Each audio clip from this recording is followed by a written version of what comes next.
Welcome to the exciting world of the movies. Movie Graveyard back again, saving Kino in 2023. We are rolling right now with the late 80s, really underseen flick, which is crazy considering how well known the two main actors are. But like, really nobody talks about this movie like ever. Like, and then lately everybody's talking. Yeah, last week everybody's talking about, which is weird because I said to you, hey, we should do this movie, but we'll get to that in a second. We are watching Kansas. Can't remember if this was like 87 or 88. Let me see. Came out 88, September 23rd, 1988. So yeah. So Matt Dillon and Andrew McCarthy, two of my favorite actors from the 80s. I'm going to get rolling here. Like the DVD, which is what we're rolling off of, this movie does not have that many releases. There's like an iTunes release, which wasn't even in HD. That's why I just went ahead and bought the DVD, even though it was a DVD. I saw it in HD on MGM HD, but that channel no longer exists, but whatever.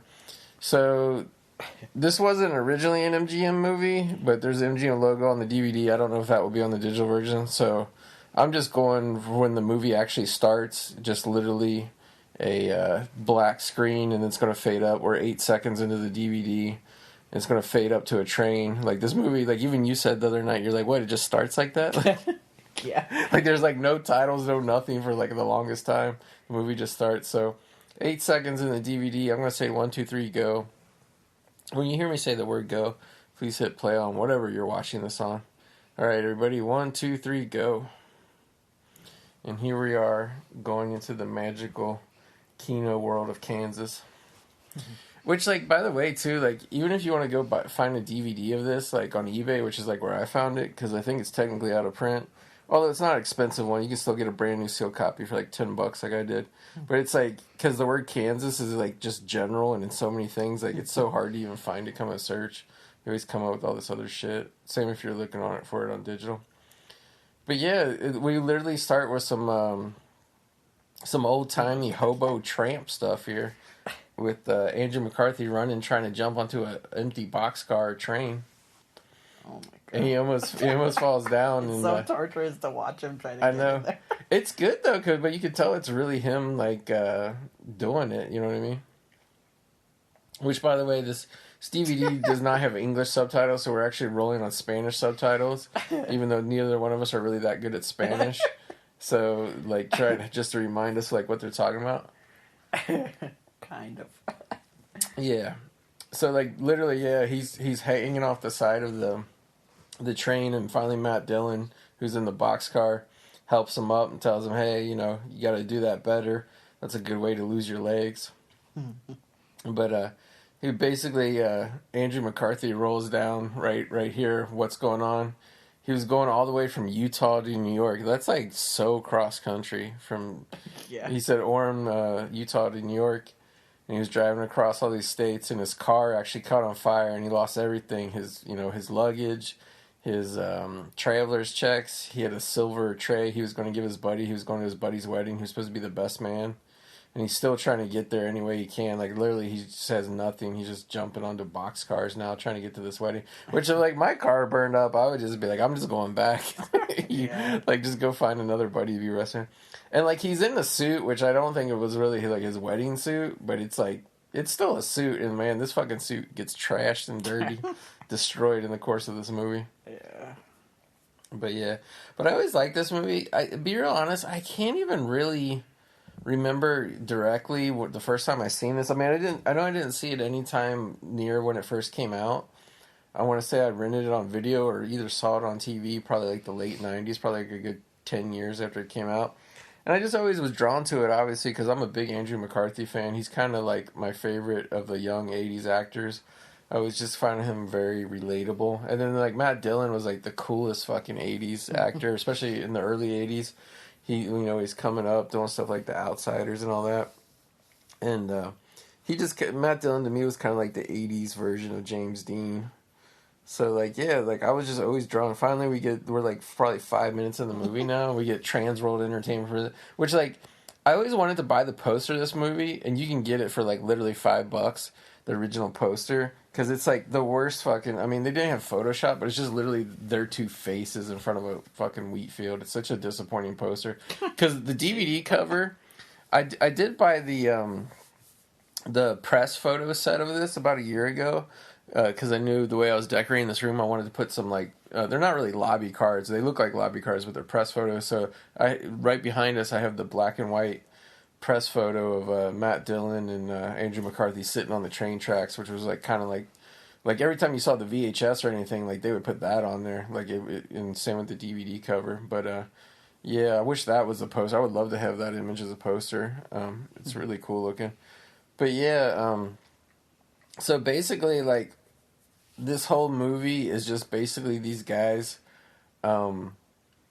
basically getting stuck in the small town and some bad shit's going to go down here, and like It's not really like that they're getting stuck in a random small town. I think it's Matt Dillon's hometown. Yeah, his hometown, yeah. And like he tells him, because like McCarthy's just been on the road, just basically bumming it, like jumping on cars and shit.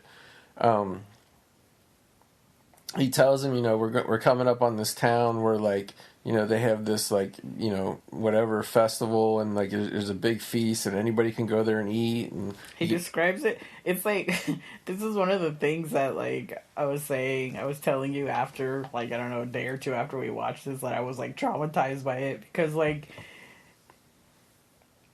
Matt Dillon is one of those actors that can do no wrong for me. Like everything he's in, I absolutely love it. Even if he's like a bad guy, I'm like, yeah, he's a cool bad guy. Like I'm totally into it. But this one, like, he played the role so well, and the role was written so well that I just like, this is finally the one where I was just like, fuck that guy. Like, you're like, fuck man. Like just like that opening scene where when they're first talking to each other, and like how he seems so normal, and he's like, oh yeah, my hometown, it's so great, it's a little town, pretty much telling him it's like a town where everybody knows your name, and he's basically describing like a perfect Americana small town. Yeah. So he seems like a normal guy, but like throughout the movie, it turns out he's not, and it's just the way it unfolds. I'm just like, oh my gosh, he just leaves me totally like, ugh. Yeah, and I don't know if this was like intentional or, but like if you actually look at him and like his body language, like when they're on that train car and now here where they're walking in the town, he presents himself as like in this part of the movie as like a really stand-up charismatic guy, and he's telling Andrew McCarthy like, yeah, it's a great place to go, and we're going to go eat there, because Andrew McCarthy says like, can anybody go and like eat at the festival, or you have to be a local, and he goes, no, anybody, they'll be happy to feed you. So like he's really like selling him on like, you got to go to this town with me, man. Take a day off, if you're traveling, and just you're gonna want to stay forever. Yeah, like he kind of basically says that. Yeah, and like, I mean, I guess now talking about it out loud, because like a lot of the times when we watch the movies I know we're gonna do shows for, like I try not to talk to you about it, because I'm like, I'm just gonna. We just talk a little bit the next day at like dinner or something, and like. But even then, I try not to say too much. But like now that we're talking about it, and like obviously now that I know what happens in it. Yeah. Now it's just so obvious of what a con guy he is. Like, oh yeah, he's like that because he's so good. He's so good at being a con guy. And that's what I'm saying. Like, I think this movie really. I've seen this movie probably like 4 times over the years. I think I might have actually rented this from Netflix on DVD way back when. I think that's how I originally saw this movie. Like, because I never knew it existed, and I just saw it because I would always add to my giant Netflix queue by looking up just the actors I liked and finding all their obscure movies. I think that's how I found this movie. I was like, oh, what's this? But, yeah, and just like, I think this is one of Matt Dillon's best performances, honestly, because you see his character and his wardrobe changes a lot. Like, he's definitely like a con man and a thief. Yeah. But he's kind of dressed like your typical 80s, like, cool hunk, like, in the beginning of the movie here. And he goes through all these, because he's trying to blend in, and, like, he's on the run for the law and shit, we find out. And it's just kind of like, it's just such a good performance. It's in depth, and like, I really think if you just, I always liked this movie the first time I watched it, but I just feel like if you really just kind of watch this movie on the surface and you only watch it one time. I just noticed that he wiped his hand when he shook his hand. I know, yeah. They're like sitting on this dock at this little pond next to somebody's house, bullshitting, and Matt Dillon's telling a story about this guy who knew Red who robbed banks, but there's just something about this performance where like you really need to pay attention to it for Matt Dillon and really kind of get like truly how sociopath, because the movie is very, it's a very 80s style, like I don't want to call it flat, but it's like it presents the storytelling in a much more relaxed way than what we're used to now in modern films, like this, like I thought he like knew those people, yeah. like that's why they were sitting there, and it's like, well, even Andrew McCarthy kind of doesn't know what's going on here. Yeah. He just thought they were sitting there to rest for a second, and like this whole time, like I think he even kind of says something like, he says something like he knows those people. Yeah. And then like when they're going into the house, you hear him break the window, and I'm like, oh damn, yeah. like this is not. He's lying. I mean, it's like that's the first time you realize he's like lying. Well, Andrew McCarthy kind of has a look on his face. I mean, Andrew McCarthy's desperate, so he just goes along with it because he's just kind of along with this guy who's going to be doing this shit anyway. Yeah. But like, because he's telling him like, oh yeah, she's gonna make you pancakes and eggs or something like that. He's like telling him she's like about eating breakfast and all this stuff. So it's like I'm sure he's starving. Yeah, I mean, there's that too. He only had like that orange to eat for days or whatever. But it's like they're totally just like kind of really petty theft, burglarizing his house. Like he steals this guy's Hawaiian shirt kind of and steals some pantyhose. And like that's what I mean. Like you really got to see this movie 2 or 3 times to like. When you go back, you realize all the little details that are building up, and you realize, how, like when you kind of know where Matt Dillon's character is going and his performance is going, it kind of makes it more enjoyable to watch because like you see all the little signs. You know what I mean? He just brushed his teeth and now he's drinking alcohol. Yeah, Jack Daniels. That was tasting nasty. He should have drank that before he brushed his teeth. Yeah, really. Yeah, and Andrew McCarthy's just stealing like apples and fruit from these people. So it's like he's kind of like him, but like I guess just not as bad. Yeah, he's just like taking advantage. Alphabets. I can't not see that every time. I know the alphabet cereal. That was such a staple cereal in the 80s, man. It was crazy. I know. But I wonder why they don't sell that anymore. I don't know. I mean, it seems it's educational. Yeah. For as much as people complain about cereals now. Yeah, Matt Dillon makes a sandwich. Andrew McCarthy steals the apples, and it's funny. Andrew McCarthy throws a $20 bill down on their kitchen table, and Matt Dillon goes, "What's that? A tip?" And he's like, "Oh, we took about $20 worth of food, whatever." So like, you see that Andrew McCarthy's like going along with it, but at the same time, he still has like a moral compass. Like he's not trying to be like that bad. And I mean, to be fair, like they weren't really like looking for jewelry, or they really weren't. Look, it's the first selfie stick. Yeah. So I can't remember this guy's name, but there's a big part in this movie is this reporter, this local reporter who's covering this fair, and the mayor of Kansas is there, and it's kind of a big deal. And the guy has some kind of physical impediment. I don't know if he's supposed to have like a touch of cerebral palsy or what, but he's on double crutches. And the way he gets the camera shot over the crowd is he has actually the camera attached to his crutch with like a lever on it. You can take a picture. So yeah, that's what you're talking about the selfie stick. But by the way, that was another thing that I thought was interesting. How like now they try to say like, oh, like the whole diversity thing and all that. Yeah. Like I was surprised at like the fact that this normal role was played by a guy that has a disability like that, and like he plays a normal character. Like I mean, his disability doesn't play at all into the character. Really. Nobody ever mentioned it. Like it doesn't like there's like the one part where it's like really everybody's fumbling around coming up where he falls down the thing trying to get down to where the car wreck is. Yeah. But I mean, everybody was like falling down there. The cops were falling down there. Everything. Yeah. I mean, other than that, like it never came to play. I thought that was interesting because it's just. I mean, we always talk about this. How everybody acts like nothing ever existed before the last 5 or 10 years, but it's just like. Yeah. That was so, like, such an obvious thing to me where I was like, I thought handicapped people didn't get hired in normal roles. Like, there's a lot of those funny little wrinkles in this movie. Like, before Matt Dillon was playing with that lady's baby in the stroller, I thought that was interesting.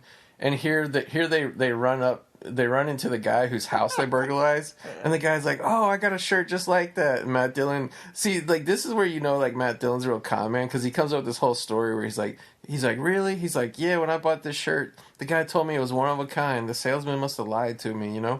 And then the guy's like, "Oh, where'd you buy it at?" And he's like, "Oh, I don't remember." And the guy's like, "I bought it at Hersheimer's. Check the tag." And the guy checks the tag. Yep, we bought it at the same place.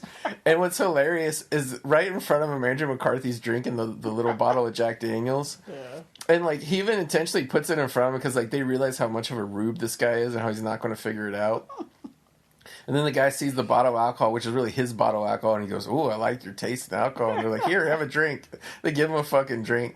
This is the most hobo shit. Three different grown ass men drinking out of the same bottle, sucking on each other's spit. It's so gross. And this guy, like, I'm like 99% sure the guy who, it's not like a big part of the movie or anything, but I'm pretty sure the guy who plays the governor, I just recognize him from his voice. I think this dude played one of the Repo Men in the movie Repo Man. Because I remember his voice. This too, like when he was taking all the pictures. Yeah, the photographer. And then, the reporter. Yeah, he takes the one of them two. Yeah, it took so long for him to like find that picture of them two. Well, to be fair, he really had no reason to look for it until he was told to go. So this is where the movie like really kicks off because like it's kind of like a fun movie up until this point. Like the first 10-15 minutes, you're like, oh, these guys are on the, kind of on the having an adventure, and Matt Dillon's kind of something's going to go wrong here. But like, yeah, it's funny like watching this without the sound, just so that we're focusing more on like the visuals of what's happening. Matt Dillon reminds me so much. Well, I was saying it when we watched it the first time. He reminds me a lot of Ben Affleck. Mm-hmm. But now I see Robert Pattinson a lot. Oh, yeah. With, like, the face mannerisms. It's funny. If they remade this, like, during the good time era of Robert Pattinson could have totally played it. Yeah. But, yeah, so, like, Matt Dillon, like, he doesn't tell Andrew McCarthy anything about what he's about to do. Yeah. But they go and rob this bank. And this is, like, the tiniest small-town bank. Like, it doesn't even look like a bank. It's so tiny. Yeah. It's just, like, literally, like, one little teller window in this little wooden office. But, like, yeah, he there's an old fat guard falling asleep. He just kind of really just knocks him down and then takes his gun and kind of hits him. And he points the gun like at Andrew McCarthy and says like, "Are you with me or not?" It's like really at that point Andrew McCarthy has no choice. Yeah, but like Andrew McCarthy empties out like the vault. Well, he doesn't really empty it out, but they take as much money as they can kind of grab really quickly. And Matt Dillon has this kind of scary interaction with the lady bank teller where he starts taping her up and stuff. Mm-hmm. And she totally, like, starts, like, peeing all over the floor. I thought that was an interesting touch. Like, they wouldn't put anything like that gross in a movie now, but at the same time, like, that's what people probably really do, you know what I mean? Like, yeah, they would. You'd probably even have them shit themselves now. Yeah. Puking shit. I was surprised that they had it in this, because I was like, that seems so, like, I don't know, like... I think the people that made this movie, though, like, they were really, like, all about trying to make a real movie, like, a real drama, Yeah. But, yeah, what did you think about Andrew McCarthy when he's grabbing the money? Like, he seems like he's really into it for a second, though. Like, once he sees the money, he seems... Well, like, that's what I was saying. Like, I didn't really feel like he was, like, that tricked into it, because... When he put the gun up to his face, like, he kind of was surprised, but then he kind of smiled, like, okay, let's do this. Like, I don't know, like, I never really felt like he was that against it, Yeah. Like, I mean, it's not like he ran out of there or whatever. Yeah. Just now it's getting tense. But, like, once they step outside and they take the mask off, like, he's kind of like, oh, shit, what did we just do? But then they hear the alarms run, and then it's like... the whole town hears the alarm go off. It's kind of like that scene in Children of the Corn where the children are all chasing the people through the town. It's like the cops come with the cop cars, and then the people are, like, just the townspeople are on foot chasing them. And, like, I thought this was, like, really, like, every time I watch this movie, I'm like, oh, shit, like, this is a really scary part of the movie. I just think it's so, like, why did they start running? Like, what if they were just two bystanders there? Like, if they would have just, like, kind of been chill and, like, not been so suspicious, like, nobody would be looking. I think at the same time, those because they're carrying those duffel bags. Like, if you hear somebody rob the bank, you see two guys where everybody knows everybody, but it's like, I think you would kind of know. Well, just, like, go throw the bag somewhere and then, like, just go act casual somewhere. I think probably what I would have done was, like, right when you heard it, I would have, I would have probably, like, ran to, like, the first fucking, like, alleyway and just hid there, like. Oh, yeah. Like, yeah, maybe stash the bag and then just, like, go somewhere nearby and wait for everything to calm down. Yeah. But, yeah, like the way it played, they were trying to jump in this, like, back of this wooden wagon thing that was parked. And Matt Dillon fucking shoved his ass in there. Yeah, he shoved him in there and threw the bags in, but then the people saw Matt Dillon, but they didn't actually see Andrew McCarthy was in there. He tells him to meet him somewhere. Yeah, at the hotel. The little hotel in town there. I always like this part, too, where Andrew McCarthy goes to stash the stuff, but he takes his toothbrush out of the bag. I know. Like, it's such a funny character thing. He's like, oh, I'm going to need this toothbrush wherever I'm going.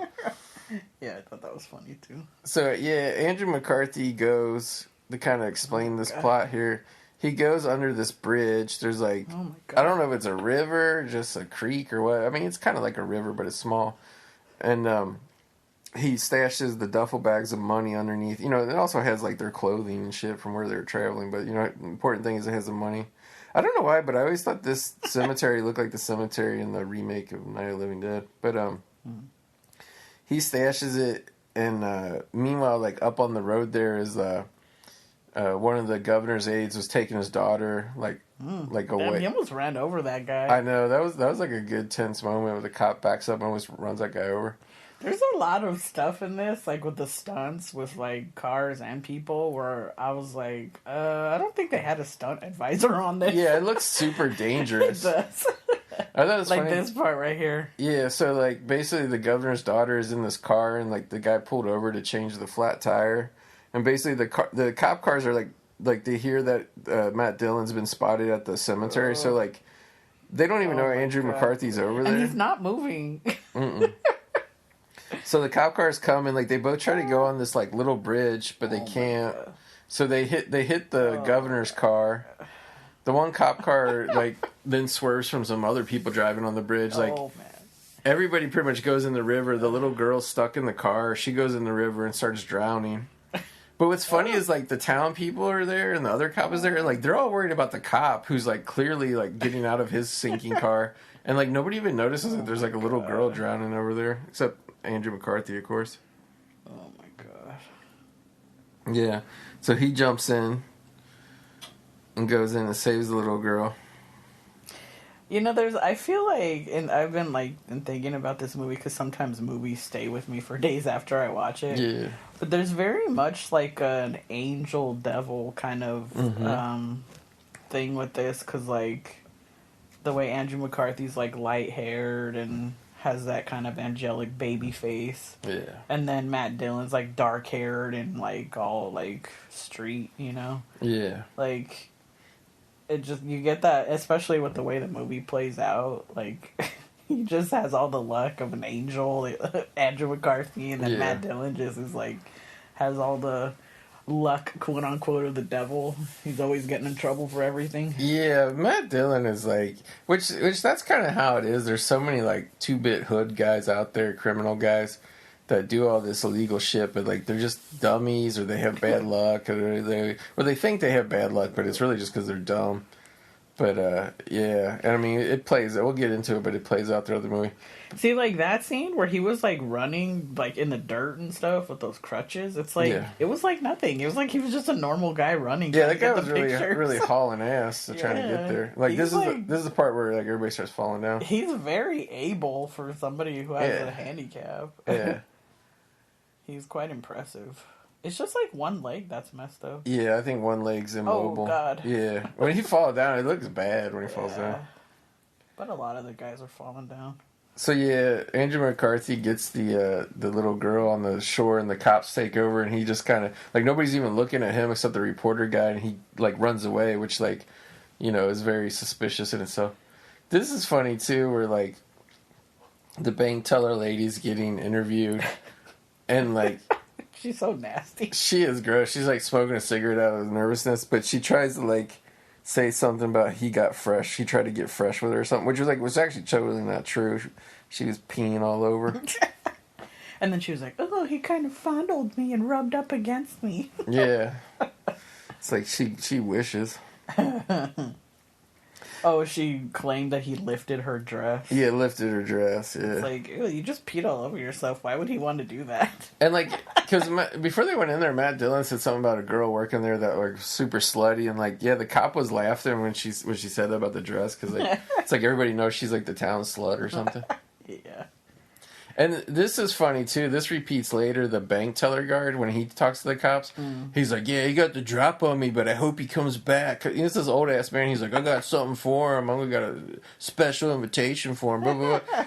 And it's just like it happens later when like a cop that Matt Dillon fucks up says the same shit too. It's like everybody who gets beat up by Matt Dillon in this movie, they're like, "Yeah, I'm gonna get a piece of him later." It's like he whipped your ass. Like you ain't gonna do shit, especially this old man. And I'm blanking on this actor who's kind of plays like the lead cop guy, but he's like a really recognizable voice and face from the 80s. But yeah, just like this little small town news, like fucking, you know, the different news stations descending, covering the story. It's just, there's just something about this movie that does a really good job with like setting everything up and painting like the picture of like this small town, this small Kansas town. And like everything that's going on there, and like you totally feel that it's like the type of place where like nothing ever happens. So like when all this shit happens with the bank robbery and everything, like it's becoming it's a big time. Yeah. So here's Matt Dillon in his new incognito disguise. He goes white jeans, white kind of cowboy shirt, and a white cowboy hat. Like, he looks like a fucking milkman or something. He's so funny looking. And still with his tattoo hanging out everywhere. Yeah, we should say he's got a big on the top of his forearm. He's got a big panther tattoo. And that becomes important. Now, this is just another, like, interesting little scene that, like, a lot of people wouldn't put in a movie, but, like, I guess this is, like, the hotel, and, like, this looks like a fucking bum hotel, man. Like, there's, like, 30 old men just sitting around watching this one small fucking TV. But that's kind of cool that they have that set up in a hotel lobby, like a little movie theater. I mean, they're just watching on a TV, but still kind of cool. They have almost like airplane seats that they're sitting in. Like, it's weird. And obviously, this is a real place. It wasn't like some shit that they built, you know? Yeah. They went to like a real town to film this. And I think Matt Dillon was just hanging out there trying to watch the TV news coverage of his robbery, try to see how hot shit was for him. Well, I think he's just waiting for McCarthy too. Yeah, what are their movie names? I know Andrew McCarthy is Wade, and then and then is it Wade Dory or Corey, something like that. Yeah, and then Kennedy Doyle's Matt Dillon. Let's see, Matt Dillon is Doyle Kennedy. Andrew McCarthy is Wade Corey. I had it switched. Yeah. Kira Sedgwick later on plays the prostitute drifter. Yeah. Because we never understand who the fuck she is when she shows up, but. Well, he's with another girl before her, right? Yeah. So they set up the story when the governor was talking. They were talking about the hero that saved his daughter. Yeah. So now everybody's on the search for who this hero is. They want to give him like a medal or an award or something. Yeah. Because that's what they do in small towns, I guess. Yeah. Super small towns. Well, I think it's just, one of those things. Well, also, too, like, the way they kind of phrase it, like, they show this governor's office aide guy, like, the way they kind of phrase it is, like, they're kind of doing it, like, for the publicity for the governor, too. Yeah. It's not even really like, oh, we're so good, we want to find this guy and help him. It's just, like... Sunflowers are so crazy. I know, look how many millions of them. They're, like... animals. Now this is like the one kind of funny scene to me. Andrew McCarthy's all dirty from muddy from jumping in the river and shit. He just goes and sleeps in this field in the middle of nowhere. Watch his facial expression when he gets up. Like he's so like, I don't want to call it bad acting, but it's just an unusual choice. Like how they kept this take in the movie is like how crazy and bug-eyed. But I totally get the emotion he's supposed to be feeling because it's supposed to be like. When you wake up, when shit's going wrong in your life, and like look how crazy and bug-eyed he is. He starts brushing, he's like, he looks like a bumpkin. But it's supposed to be just like he's waking up in shock, realizing that like it wasn't a bad dream. Like he's really like in a fucking field somewhere, and he's totally in this fucked up situation. When he laid down right there, all I could think of were all the bugs that were going to be crawling all over him overnight. Yeah. Well, that's when he woke up. He was like all slapping all the mosquitoes that were on him and shit. I don't know, it's gross. So he wanders up onto this farmland, and he goes into this barn, and like he looks around and he sees this old it's in good shape, but it's like an old pickup truck, and he gets inside and he's not really trying to like steal it right off the bat or anything. He's just like wow, and he's just sitting in it and rubbing the steering wheel and shit.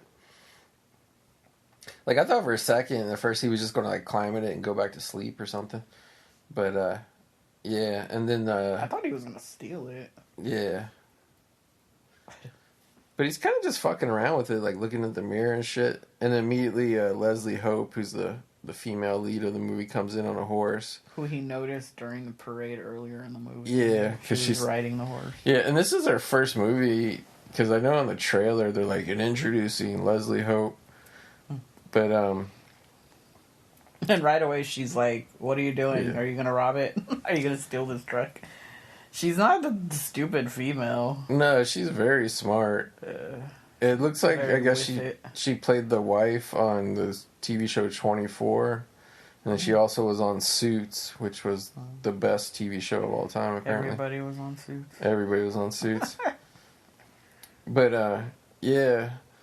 So it's like, and it's kind of funny, too, because, like, I kind of saw the movie in a different light, or, like, their romance in a different light, which they never really say how old Andrew McCarthy is. I mean, I just would assume he'd be about 22 years old, or, you know, his character or whatever. He's really still young in this movie. But, like, it wasn't really till this time, after all the times I've seen this movie, that, like, I realized that, like, Leslie Hope is supposed to basically be in high school, or it's supposed to be, like, the summer before she goes away to college. Yeah. And, like, she just seems, like, so much older than... Like, not that she looks old or is old, but, like, her character seems so much more mature than that, you know? That's how they always were back then. Yeah, in movies. They always played older than they were. Mm-hmm. But it's refreshing instead of having like a dumb young girl. Yeah. So she brings him in. Like, first she's like, "Are you going to steal my dad's truck or what?" He's like, "No, just looking at it." But she brings him into the whatever house, gives him some food, and the dad hires him to be a ranch hand for like a week because they got a wheat harvest coming up. But then he tells him, keep your hands off my truck. Not my daughter, my truck. Yeah, you can follow her up all you want. But that's what I thought was interesting. I was like, he didn't even care about the daughter. All he cared about was the truck. Yeah. But, yeah, so, I mean, you know, it's kind of like a good... What I like about this movie, too, I mean, not that this is a new movie. This movie's from 1988, but there's something about this movie that's, like, more classic than any, you know, even the time period. It seems like almost your like... favorite scene? Yeah, I was going to say, it's my favorite scene. There's just this scene where Matt Dillon in his ridiculous white milkman suit goes up to this young black boy who's like, he's like got the shoe shine station in this hotel, which like nobody in this little shitty hotel would ever need a shoe shine in this town. But I like it. Matt Dillon gives him a cigarette and the kid just puts the cigarette behind his ear. He's just sitting there bobbing his head to the music. And like the whole point of the scene is actually, the kid's got a boombox, but the whole point of the scene is Matt Dillon, there's a newspaper on the ground. Matt Dillon's like, "Is that your newspaper?" And the kid's like, "No." He's like, "Can I look at it?" He's like, "Yeah." So he that's how Matt Dillon finds out that Andrew McCarthy rescued the governor's daughter by looking at this newspaper. Hero. Yeah. He's like, "Oh, holy shit." But I don't know, it's just like some of these scenes of just Matt Dillon like doing whatever bullshit in the small town, little connecting scenes, like they're kind of like some of the funnest scenes in the movie. It's just fun to watch Matt Dillon in this movie play his character. I thought this was pretty cool. Like, they always showed a lot about, like, farm life. Yeah. It's pretty interesting. I know this scene, I don't know if it was, like, a seasonal thing or just what, but, like, yeah, where they show how they collect up the wheat harvest. Like, this scene, the rest of the movie was really actually shot in Kansas, but this scene, they had to go to North Dakota to do the wheat scenes, really? apparently. Yeah. That's funny. Yeah. You'd think they'd do it in Kansas. Yeah. And, like, Andrew McCarthy's on top of the, I don't know what you really call this, like, the they're trailer so thing. They're close to all that stuff. Yeah, like, you think it'd be flying in their eyes. Look at that. Yeah. Yeah, his gold tooth. Matt Dillon's mugshot is so fucking funny with his gold tooth. And this is where the cops realize, like, hey, this is a local guy, you know, Doyle Kennedy. Mm-hmm. You know, this is the guy who did the robbery or whatever. And this is where it kind of starts out the thing too. Is like nobody ever really saw Andrew McCarthy. So for the cops and the media and everything, is everybody keeps saying like it was just one rock guy who robbed the bank and shit. Yeah. And like when that gets out to Matt Dillon, it's gonna rub him the wrong way because he fucking wants them both to get the blame for it for some reason. Well, just because he sees like Andrew McCarthy's like living it up. Yeah. on his farm. Yeah. Yeah. But yeah, like, unfortunately, this movie, like, I have a hard time believing this movie would really be this big budget, but according to Wikipedia, at least, this movie cost, like, $8 million to make, and it only made, like, $2.5 million, I don't know if it was one of those things where like they were counting on, like I'm sure it made a good chunk of money because of the stars of it on video. Because back then you could sell just about any movie with some known actors. You could sell millions worth on home video, but still like kind of sucks that like this movie's so little seen. And like to prove that, recently Andrew McCarthy's an author now, and he does a lot of book tours and stuff. Whenever he has like a new book come out, he has a new book out recently. And he was going to Kansas, and he did a post where it was like the day after I said, "Oh, we should do this movie Kansas," because I've been wanting to watch it again. He did a post saying like he put a picture of the movie, and he said, "I'm going back to Kansas for the first time in like 30 years since I made this little scene movie Kansas with Matt Dillon and shit." And like I thought, I was like, "Wow, what a coincidence!" Like like right after I said that, Andrew McCarthy references the movie. And then it was like the day after that, there's a guy, it's just like the YouTube channel name is like the guy's name. It's like Dennis Carl Robley or something like that. Roblu. And he's really, I love his channel. I'm subscribed to it, but he scans in old movie trailers in 4K. And like you get to see them with all, like they look really good, but they get to see with all the scratches because they're real trailers that were played at movie theaters back then. He scans them in, and like he just put up the trailer for Kansas out of nowhere. I was like, holy shit! Like I told you, I was like, it's so weird how shit like that comes together. It's all kismet. Yeah, it was like just after we were talking about, and then what's funny is like we're recording this on like I think May 27th. I'm pretty sure in the movie they referenced the date May 25th. Yeah, but they do. But yeah, but here's one of the most interesting scenes and kind of subplots in the movie too, is Matt Dillon goes in this local dive bar, and he spots this. I mean, he's not like an old guy, but he's a guy probably in his 40s or early 50s, a military police guy, MP, getting drunk at this bar. And Matt Dillon makes him, being the comment as he talks to him. He's like, "Oh, what are you celebrating, Sarge, or whatever?" And he's like, "Oh, my son graduated college. He wants to be a farmer." And then, like, Matt Dillon has some cool lines like, "Yeah, I was a farmer when I was a kid, but I never liked it much," and all this. And, like, basically, he's just like, to your son, he gets him drinking. I mean, the guy's already pretty drunk, honestly, but he starts getting more and more drunk. And it's like, they kind of cut the scene off, like, with Matt Dillon being like, "Get us another round," And you're just kind of like, and then it cuts to like another part of the story, and you're kind of like, what's going on here? Like, where is this going? Like, that's what I like about this movie. Like, the way it unfolds is like, it's not very, I mean, it's clear the story it's going, but it doesn't hold your hand. It just like, it unfurls at like a good pace. Yeah, and that's what I had mentioned too. Is like, it kind of feels disjointed because it's like, they'll give you a scene of something happening, and then it'll just end, and then it goes to another scene, and you're kind of like, what? Yeah. Like, what's happening? But, like, the story is always progressing, but it's just, like, you have to, like, follow it to pay attention. It's, like, a little small, like, stories, small, kind of, like, with each scene. Yeah. And this is where the cops go out to the farm where Matt Dillon grew up, where his dad lived, and it's, like, this house is like, I couldn't believe, I mean, they don't show the inside, they just show the porch, and you can kind of see the kitchen through the window. I mean, it's beautiful, like, out in some fields. It's like, almost kind of reminds me of where my mom lives, but, like, the house itself is like, this looks like a fucking, like it's not even, like, a real house. Like, it's just, like, the wood and shit is it's, like, so handmade of a house. It's crazy. Like, it almost looks like you could, like, see through the wood beams into the house. Like, they're not completely sealed. But, yeah, he tells him, like, I never could control my son and what he did. And, he's not here. He hasn't been here. I haven't talked to him in years since he was in prison. And, all I got was the prison notices and stuff like that. So it's like, Okay, this was the scene where I was like, what the hell is talk going about this. on in this Explain what you see, what you're seeing to here. To me, it looks like they were having a romantic evening outside. So Matt Dillon still got his shirt on. His cowboy. The way he's like holding his head, it just looked so strange. And the guy's like, what is he's happening? not naked, but the guy's stripped down to his boxers. Yeah. And and Matt Dillon's holding him in his lap, like caressing him, and he's like pouring like a big bottle of like alcohol down the guy's throat, and he's saying, "Oh, if your son was a good son, he'd be here with you." Boxers. Yeah. And you're kind of like, what is it? Like, it does look like, but once Matt Dillon like, and then when I see him take the watch, and then like I'm like, oh okay, he's robbing his clothes. Yeah, and then he takes his military uniform, and he takes. But his just car. like the way they initially just like throw you into that scene. It just hard like, cuts. What the hell is going on? Into the here? guy looking like he was naked, and his hairy chest out and everything. And he's caressing him. And he's laying in Matt Dillon's arms and shit.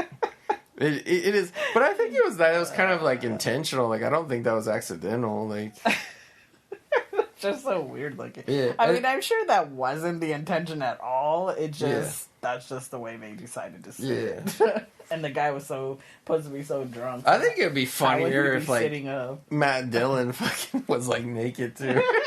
If he had his shirt off. Yeah, if he was just like he had to trick the guy, like he had to have sex with him and shit. Yeah. And like this is like such a good old boy fucking movie too, because like Andrew McCarthy's just drinking beer out in the sun, and I can't remember this guy's name. I think his name's Buckshot, his buddy that works with him on the farm. I think so. He's like I can't remember this guy's name either, but I know he was in a couple other movies because I recognize his voice too. But this character is so cool. I like him. Yeah, like because Andrew McCarthy's obviously got the hots for Leslie Hope, but she's the ranch owner's daughter, so she's kind of off limits for that. But then they show that she's got this nerdy boyfriend who like that's why I thought she was in college, is because this guy, her boyfriend's in college. He's like an older guy in college, and they kind of set this up, and like they're playing tennis, which is like, man, they must have some dough to have a tennis court out on this field. Like it's fully paved, everything's fenced off, but like it's like a little mini country club looking shit in here, and the way they're dressed in the white outfits and all that. But yeah, like Buckshot, he can tell what's going on with Wade, and Wade is always eyeing the owner's daughter here, and but scenes like this, like they're just like bullshit and drinking beer, but like the writing is good because then you realize like it's pushing the story, because like he starts telling Wade about the bank robber, and like Buckshot's telling him like I got a feeling it's going to be like down south where they're just going to find that guy and shoot him, and then Wade kind of slips in, I thought it was two guys, and they're like, nope, the lady on the TV said it was only one guy. So like again, like I like how this movie kind of casually puts in the details of like how Matt Dillon found out about him rescuing the girl, and he's finding out that Matt Dillon, because at this point he's kind of like, damn, I got it made, like they're not even looking for me in this bank robbery. I can kind of just do my thing here and earn a little money for a week or two, and then get out of here, I guess. But it's weird because like there's so many times during the movie where I swear he figures out that like that Andrew McCarthy is like hiding some stuff or is involved with it or somehow, because like Andrew McCarthy says things sometimes that I'm like, dude, you're giving yourself away. You're acting suspicious. And it kind of seems like that guy kind of is like, like... Because he's always watching him. Like, he gives him a side-eye look, like, or suspicious kind of, like, for a second. He's always kind of got, like, a sly grin. Yeah, like, so it kind of seems like he figures it out, but they never, like, really say anything like he does. No. So, I don't know, maybe that's just me reading into it. I always took it he just was more, like... I always thought it was funny because he could tell Andrew McCarthy had the hots for that girl. Yeah. Now here we cut to Matt Dillon in his hotel room, and he's got he's got his shirt off, but he's got the MP armband, and he's got the .45 service revolver. And I thought this was like a good short creepy scene where he's just pointing the gun at some lady down the street, and like she doesn't see him, but like it's just like and he's like laughing and shit, and it's like. This is where, like, I think this part is, like, really, like, how he took the guy's clothes and now he's doing this. Like, you could tell how much of, like, a hotshot, like, sociopath he is. And, like, he's pissed that he's just hiding out with no money. But still, like, up to this point, like, I still didn't, like, see, like, the super, like, criminal about him yet. Like, it's not until later on the stuff that he does where I'm like, oh, damn, this guy is really, But I think this part, too, even though it kind of doesn't really go anywhere, like, where he's taking the guy's military ID and he's taking it apart and he's putting his photo into it, like, he's creating this, this bogus military ID for himself. Like, you can see he's really, like, trying to assume the identity of this military guy to, pass off to, in case anybody stops him or whatever, he can pretend like he's not him, Yeah. It looks so bad. Yeah, it does look like he just took it apart and glued it back together with his picture on it, but, it's kind of how shit was back then. Like, it always weirds me out when I watch, like, early, mid-'80s movies and people get pulled over by the cops and they're like, give me your license. And it's like a paper card. It's like, well, that was what a driver's license was back then? Yeah. So it's like, okay, like, now we know that, like, Matt Dillon has assumed the identity of this military police guy. Literally the next scene, he's, like, got this stolen car and he's speeding down the road or whatever. And he immediately gets pulled over by a cop and, like, the cop's like looking at him like, oh, like, you know, and Matt Dillon's got this knife, he's gonna stab the cop. But I think like what you said was like, because they're looking for him and they know he's got this big panther tattoo on his arm, and like Matt Dillon's so stupid, he's got short sleeve shirt on, this military uniform shirt, and like he totally never covered up that fucking tattoo, and like the it's a tiger. Is it? I thought they said it was a panther. I thought it was a tiger. The cop keeps looking at it to the point where Matt Dillon's like, oh, you don't like body decorations? He's like, not really. And it's just like the cop doesn't really like fully recognize that it's the guy that they're looking for, but he gets a bad feeling about him because Matt Dillon's a bad bullshitter, and he's like, oh, I ain't got the paperwork, and it's a rental car, sir, and all this shit. Well, I think he does kind of like get taken aback when he sees the tattoo. Yeah. Because like that's part of the description of the bank robber was that he had a cat tattoo. But at the same time, like, you're not expecting him to be wearing this uniform and shit, so it's kind of like, you know, taking him a second to figure out what's going on. But he's also acting strange because he's like, oh, this is a rental, I don't have this, I don't have that. Like, he's trying to, like, get out of it. And he's trying to make excuses like, oh, my CEO is going to be mad, and, like, and also, too, Matt Dillon said, oh, I'm trying to get to this highway, and he's like, oh, you're way away from this highway, so. Yeah. But I think the cop can read that he's acting suspicious, so then he sees the tattoo, and then it just is even more. Yeah, see, he gets kind of weirded out by it. Yeah. So the cop goes back to his car. He collects the kind of falsified ID card there, and he goes back to his car. And like Matt Dillon's like, oh, what the fuck am I going to do? And like, this is fucking hardcore. This is like another like stunt that like looks so fucking dangerous. So Matt Dillon like puts his car in reverse. I mean, these old big ass boat 80s cars, and he just guns it, and fucking the cop is sitting behind the wheel of his car. Oh my god! Yeah, and like the car goes in. But look at Matt Dillon's car, like the whole ass end of it. I can't believe it drives after that. Yeah, like it looks like it's about to start scraping the ground. The whole ass end of the car is just like bent downwards. It's so hardcore. Matt Dillon goes and then he has to like get back in his car and speed away before the semi truck drives by and sees what's going on.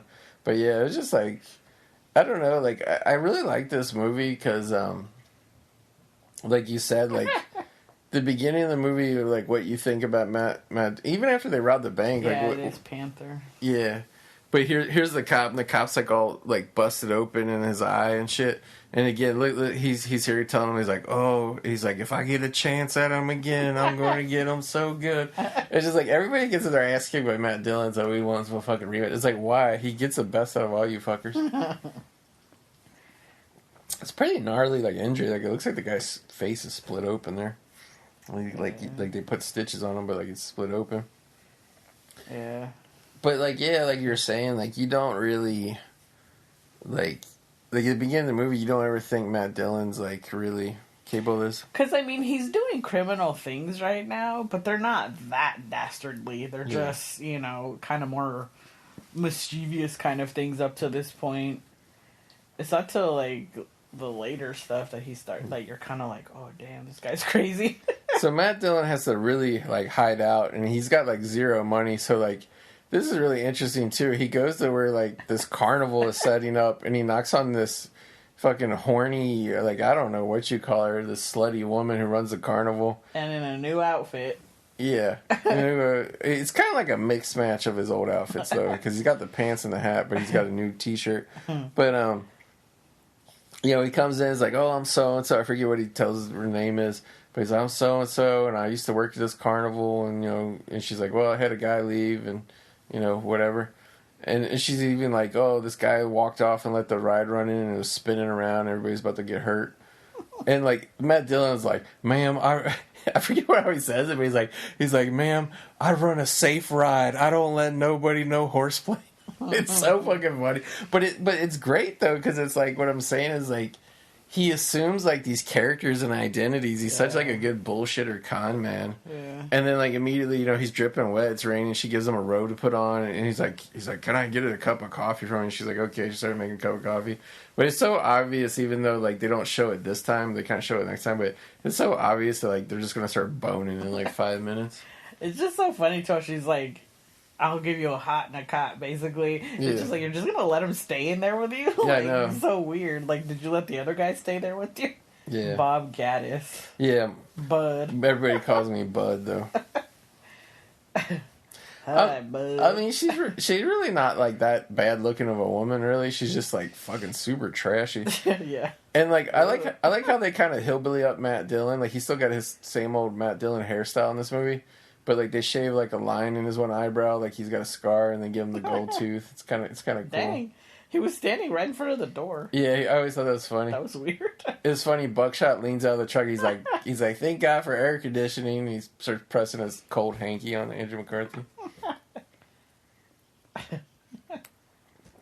But what I like about this movie, and when I was telling you the other day, is like, after the bank robbery, I like that we kind of get to see, like, the movie cuts back and forth so much between these two kind of like temporary identities and lives that they both assume. Like Matt Dillon is jumping from con to con, trying to figure out a way. And then Andrew McCarthy, like, he really starts enjoying this life of like living on this farm, working on this farm. And a lot of it has to do because he's pursuing this girl. Hey, jeez. Yeah, this horse really was fighting him. He's trying to jump on this horse so he can go chase after Leslie Hope. He just gets up there like nothing. Yeah, like, he was so impressive on the horse. Yeah, like you were saying, like he rode the horse really good. Yeah. It's funny. There's like flies flying in front of the camera, like in the movie, and then there's like a moth flying back and forth in front of the TV screen in our room. It's like we're in like 4D vision. I didn't understand what she was doing. What they were doing right there. Like is she just letting the horse like stand in the water and like letting him like sit there, drink that nasty water? Yeah, I don't know. And then the horse isn't even moving. Is it even a real horse? No, it's not. Like you can tell she's just like on a dummy just to. Oh no, wait, it's moving there. It's so weird. I just noticed that. But it's funny. She's like, "Oh, you can't just take a ranch horse and another train. You can't just do that." And he's like, "Oh, it wasn't my fault. He took me for a ride, really." But yeah, this is where they start flirting up a storm for real. This is where he's flirting up a storm with her. Look at those eyes he's got for her. And then he just lays a kiss her. Fucking what's her name? Molly Ringwald didn't get this type of romance in Pretty in Pink. He saved all his good stuff. I don't know though. I don't like the way he handles her. He's so like forceful. I'm just like, dude, calm down. Be more romantic about it. That's how love was in old movies. You're just grabbing. Look, I was just pulling on her hair, man. I mean, at least he was gentle with it, but just like because he's like that with her later too. Like the way he's kissing her and like grabbing at her all hard. And just like, dude, calm down. But yeah, I did notice there's like an 80s thing like that in a lot of the 80s stuff where like they're so like aggressive when they're like they think it's passion, but it's really like aggressive. And then like if the girl gets pissed, they're always like, "Hey, you're the one who looked at me." But like that part where they were just sitting there talking, like he was so natural on the horse. Like, it was cool. Yeah. This guy, he loves seeing them together. Ow! Yeah, Buckshot sees them riding the horses together. And he's like, "Ow!" He knows that Andrew McCarthy's a romance. Hey, you did it! Ow! Ow! Ow! But I used to be able to do it good. Now it always sounds like a baby cub wolf. But here we see all the ranch hand guys, Andrew McCarthy and all them, Buckshot and all them. They go to the local carnival, so we kind of know that. They're gonna run into each other. Yeah, they're gonna run in. McCarthy and Dillon are gonna run into each other. But oh my god, damn! And these rides are hardcore that they got too. They're throwing everybody every which way. I had to close my eyes on this. It was making me dizzy. Yeah, these old shots. Man, how they put the camera up there. And Matt Dillon's got a new outfit. He's almost like a fisherman golf guy now. He's like the Johnny Depp. Las Vegas guy. Yeah. He's fucking dressed like Hunter S. Thompson, which maybe that's what he was going for. With the I'm shirt. strict. He's telling her you fishing. can't get on, you're pregnant. That was another weird thing. He was so caring about her. Yeah. For a guy that's like such this like dastardly guy. But I think he's just playing the part, you know what I mean? Like how he told the lady, I'm an upstanding man. But like, why would he care? It's not like nobody's watching him. Yeah, like, I don't know. But when you see the ride, how it's flinging people. Like, yeah. When you see the ride, how fast it's going and shit, like, he probably shouldn't. Like, because the hillbilly guy with the pregnant wife was like, but she's only 5 months. He's like, oh, it doesn't matter. Blah, blah. But it's like, for somebody who's such a con man, why would he care? Like, that's what I'm saying. Like, he wouldn't care about that. He'd just be like, yeah, sure, get on. But I don't know, like, the way he said it was like, oh, I don't know. Like, he was still, like, in the character. Like, I think he's just, like, trying to blend in. Yeah. He did say, I'm very strict. He's, like, very strict with my right. Which is just, like, funny that he's, like, really in charge of anything. I know. He's trying to tell a joke. Yeah, Buckshot's telling Andrew McCarthy a joke. He's like, no, it's not funny. Yeah. And then this is kind of going back to that story that, Leslie Hope is there with her square ass college boyfriend. She's got cotton candy and a candy apple. Yeah, she got a double sweet tooth. And then, of course, Matt Dillon goes and grabs a hold of Andrew McCarthy here. He's a big-ass horse. Yeah. Leaving his ride unattended, just people flying around on that weird thing. Yeah. Yeah. And, like, even this part where he comes up to, you know, this is the first time Matt Dillon and Andrew McCarthy have seen each other since the bank robbery, actually. Mm-hmm. Like, a good chunk of the movie's gone by, and, like, they haven't seen each other. But, you know, tells him, come over here, let's go talk about it. And, like, he's friendly with them, but he starts getting, like, a little more menacing here, and he's like, you know, we gotta meet back up and split this money. But, like, this is kind of what surprised me at this point in time was, like, because, like, Matt Dillon was always trying to fuck him on the split. He's like, you get a third of the money. And then, like, finally Andrew McCarthy, like, starts bargaining with him or saying, like, no, I want more of the money, you know, all that kind of shit. And they agree on a different deal. But I was really surprised that Andrew McCarthy was really, like, at this point in time, like, he kind of got away with everything. I was really surprised he still wanted, like, a good chunk of that money. Or really any of the money, really. Like, if I was in his shoes, I would just be like, just leave me out of it, you know what I mean? You know, puto árbol. Yeah. The Spanish captions are funny. Yeah. But He's yeah. lying to him about where the money is. He's saying he hid it in a tree. Yeah, he's like, you go, I forget how he says it, but he's like, you go to the bridge, go 4 trees west, 3 trees south. And Matt Dillon's like, what are you doing? Like, you'll never find that money, like, where you buried it or whatever. He's like, I'm at a mental map. Yeah, he's like, but that's McCarthy's, like, insurance. Like, you can't fuck me out of the money and you can't kill me because only I know where the money is. You know, like, at least he's smart enough to do that. Like, he knows not to trust Matt Dillon, you know, because Matt Dillon got him into all this shit. So they decide to meet somewhere, or he's telling him to meet him somewhere. Yeah. But then meanwhile, obviously... But it's just so funny because, like, Matt Dillon's so serious and it's like, you better meet me here at this place. Where's the money? He's all mad. And then, like, Andrew McCarthy's just, like, laughing and, like, smiling and, like, yeah, dude, I'll be there. Don't worry. And then here comes this crazy Matt Dillon. Yeah, no. Oh. So this is where Matt Dillon realizes he left his ride spinning uncontrolled. Another guy goes up and tries to turn the ride off. He's like, hey, where'd that guy go? Why do you let this... You think those are real people or dummies? I think they're real people. Because that shit's going fast. So Matt Dillon, like, is a good psychopathic moment. He starts bashing his head on this. Instead of just, like, running over there and being like, oh, no, I gotta fix this. Yeah. He's like, gonna make up this story that he got attacked. It's just like, dude, like, you could have just ran over there and stopped it. Like, Brock Lesnar, he busts himself open the hard way by banging his head on this this steel pole.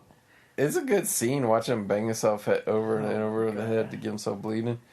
But this is kind of the first time where you see that he's like psychopath. Yeah. And he pulls his pants inside out, and then we cut to, like, after he just banged that lady again in the morning. He's like, he's like, I went behind this tent to go pee, and these 3 guys were looking at me, and you know, they hit me over the head with a pipe and took all my money. And it's funny, the lady goes, well, you're lucky they didn't fuck you too. He's like, yeah, oh, there was something about those guys. But yeah. Just, I don't know, like, I love the whole thing of, like... they didn't give it to you from behind. That's the way it translated. Yeah. But I just like his character, how he comes up with, like, all that shit, or, you know, like, on the spot.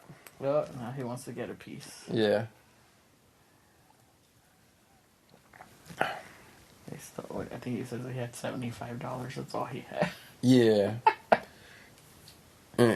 He's trying to get sympathy out of this fucking robbery that never even happened. She's not saying no. No.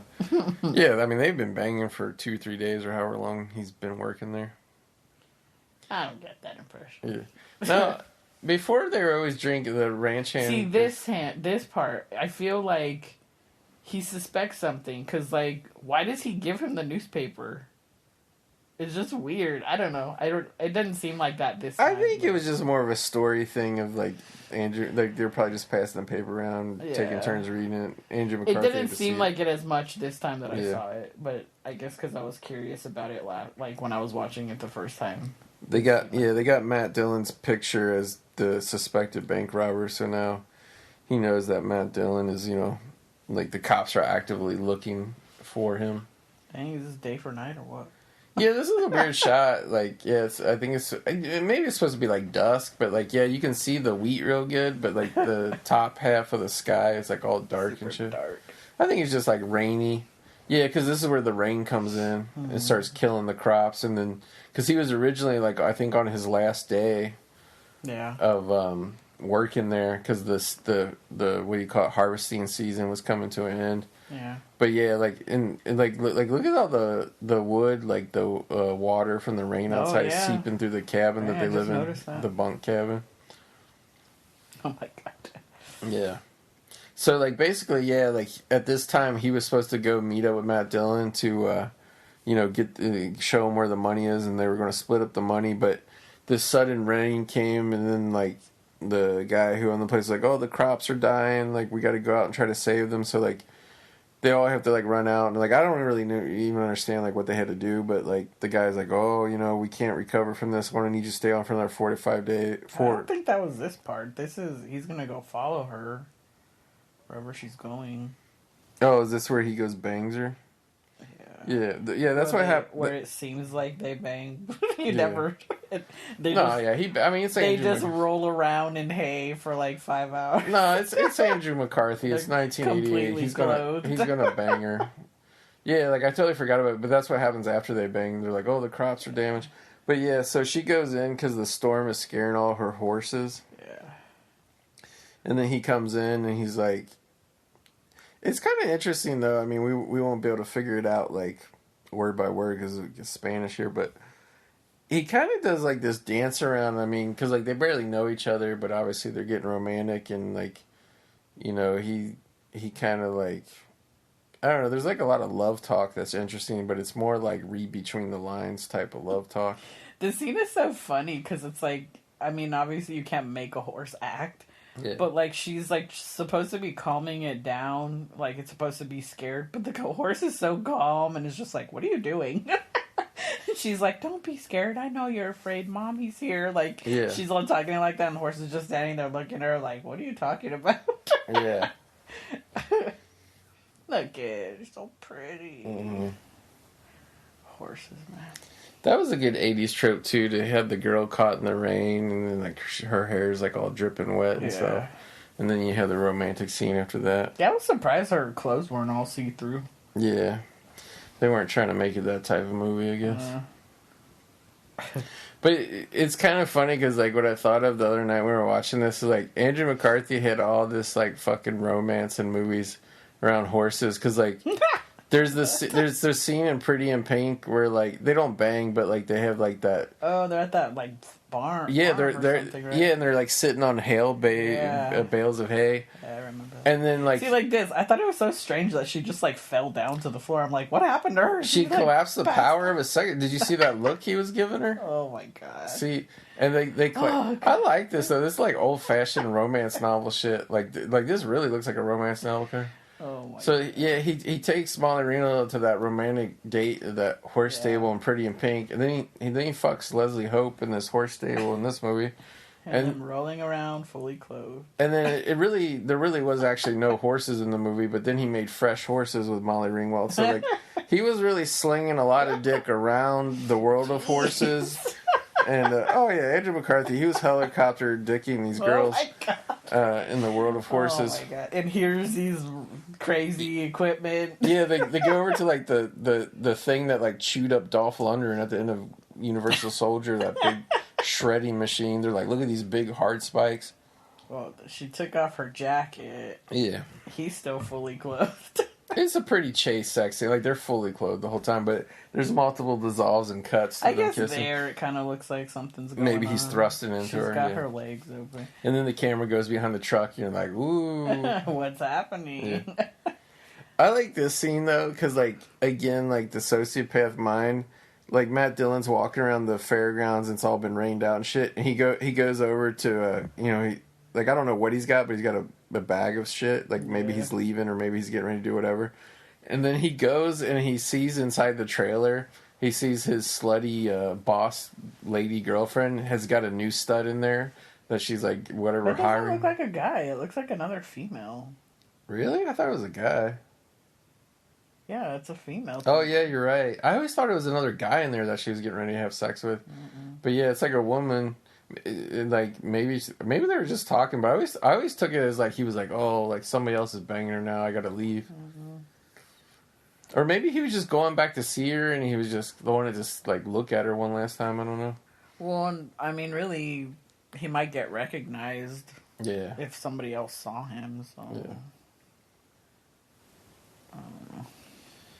This is kind of like here again. Unfortunately, we don't have the subtitles, but this is where like, she's kind of like, oh, this was a mistake, and I'm gonna go off to college, and like, he's kind of like, he's doing that thing of like, like basically she wants to forget it, and he's like, come on, like this happens between people all the time, like he's basically taking it as like a romantic love thing where she's just like kind of like, oh, this is just a goofy fling that needs to end.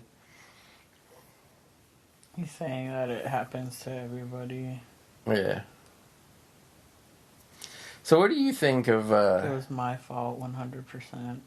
Yeah. I can't control myself. Yeah, but he's kind of giggling and shit while he's doing it. Yeah. She said me either. But, because we've actually covered some Andrew McCarthy romance on this podcast, me and you, with Pretty in Pink and even Mannequin and stuff. What do you think of him as a romantic lead type guy in movies? I was gonna say, like, he doesn't do anything for me. Like, I don't. He plays at trying to be romantic, but it just doesn't work. Like, I don't know. There's something about him that it just doesn't. I don't know. See, I always don't buy it. I always liked them. Like my favorite romantic role of his was Saint Elmo's Fire, where I think it's Ali Sheedy. He's like secretly in love with, even though she's with Judd Nelson, who always cheats on her shit, and it's always killing him inside that he wants to be with her, but she's with this guy who treats her like shit. Yeah, that's one of those ones that I've never seen that I Really? should have seen by now. Yeah. Yeah. I thought you and me watched it when I first got the Blu-ray. Oh. I've never seen that movie. But I love it, and I think eventually they do get together in the movie, but it's like, there's just something about him. I mean, I like him as an actor, but I like him, like, to me, he's like a tolerable leading man romantic. I mean, he's kind of a flake in Pretty in Pink. Pretty in Pink is probably my least favorite one. Like, I love him in Fresh Horses. We got to do Fresh Horses. Now they're doing the part with the... Yeah, they're like, oh, the crops are he's saying, ooh. Like, he's still making... Because he tells him, button up your shirt, hot pants, or whatever he calls them. Yeah. And he's like, get going. And, like, pretty much, it was like the other guys in the truck weren't paying attention to what happened. But it was like Buckshot saw her run out, and then he saw McCarthy run out with his shirt open, so he kind of knew. Yeah. But it was like nobody else noticed it, or maybe they just didn't give a shit. Yeah. But yeah, like, but I don't know. I like Andrew McCarthy as a romantic lead because I don't think he like overdoes it, and I think he has like a level of sensitivity to him. Like I buy him as like a believable character. I mean, I think he's like a 100% awesome, like white meat baby face kind of character. But as far as like a romantic character, Yeah. I don't know. Like every time I watch stuff with him trying to be romantic, it just doesn't work. I don't know. It just doesn't work for me. Do you think he? Because I mean, you watch like a lot of romance, love movies and stuff. Yeah. And so like you know when the people have good chemistry and don't. Do you think it's that he doesn't have good chemistry with the women, or he's not a sexual presence, or what do you think? Yeah, there's no sexuality about him. He's too white meat baby face. Like he's too like pure. Like I don't know. Like he just that's what it is. There's no sexuality about him. Yeah. To me. But I totally could see him as like, you know, the good guy that a girl like would want to like fall for. But as far as like it going any further than that, like I guess basically I see him as like a Hallmarky guy because they don't do anything sexual in those. No. But those movies are like, you know, super romantic kind of, you know. But like, yeah, that's exactly what it is. I don't see him as sexual at all. Like he doesn't have that. Yeah, I mean, obviously as a man, I can't really speak to that aspect of it. I just like his emotional acting of it. Yeah, he is good like that. Like he does have that sensitivity that you're talking about. I do see that. Like I think in both the movies he did with Molly Ringwald, Pretty in Pink, Fresh Horses, I think he had really good chemistry with her. Like I just like I kind of like with what you're saying about Andrew McCarthy. I kind of didn't really buy Leslie Hope in this movie. Like she's a good actress and she's good in the dialogue scenes, but I didn't really feel the heat from her in this movie. But, yeah, like before they showed Matt Dillon went to the river and he tried to figure out the tree and he couldn't find it and he's like all pissed off now. You know, he was totally just going to steal all the money and shit. Yeah. And this Leslie Hope goes off for a date and with her college boyfriend.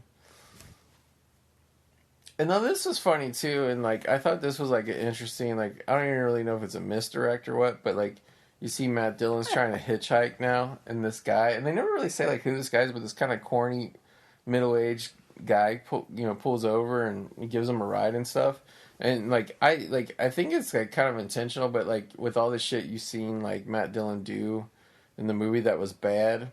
You totally just expect him to like beat this guy up and rob him or take his car or something, but he actually doesn't. Like he just talks to the guy and he gets him to let him drive. Yeah, like again, it's one of those scenes that cuts away. And now we go to Leslie Hope and her boyfriend. He's like, "What's wrong? Something's wrong." And she's like, "No, nothing." But it's really because she doesn't feel anything for this fucking guy. Like, well, I think she's just feeling guilty because she slept with Andrew McCarthy. But you don't think it's that she likes Andrew McCarthy better? I mean, I'm sure she does, but I think at this point it's just mostly because she slept with somebody else, and now she's got to be with this guy all day.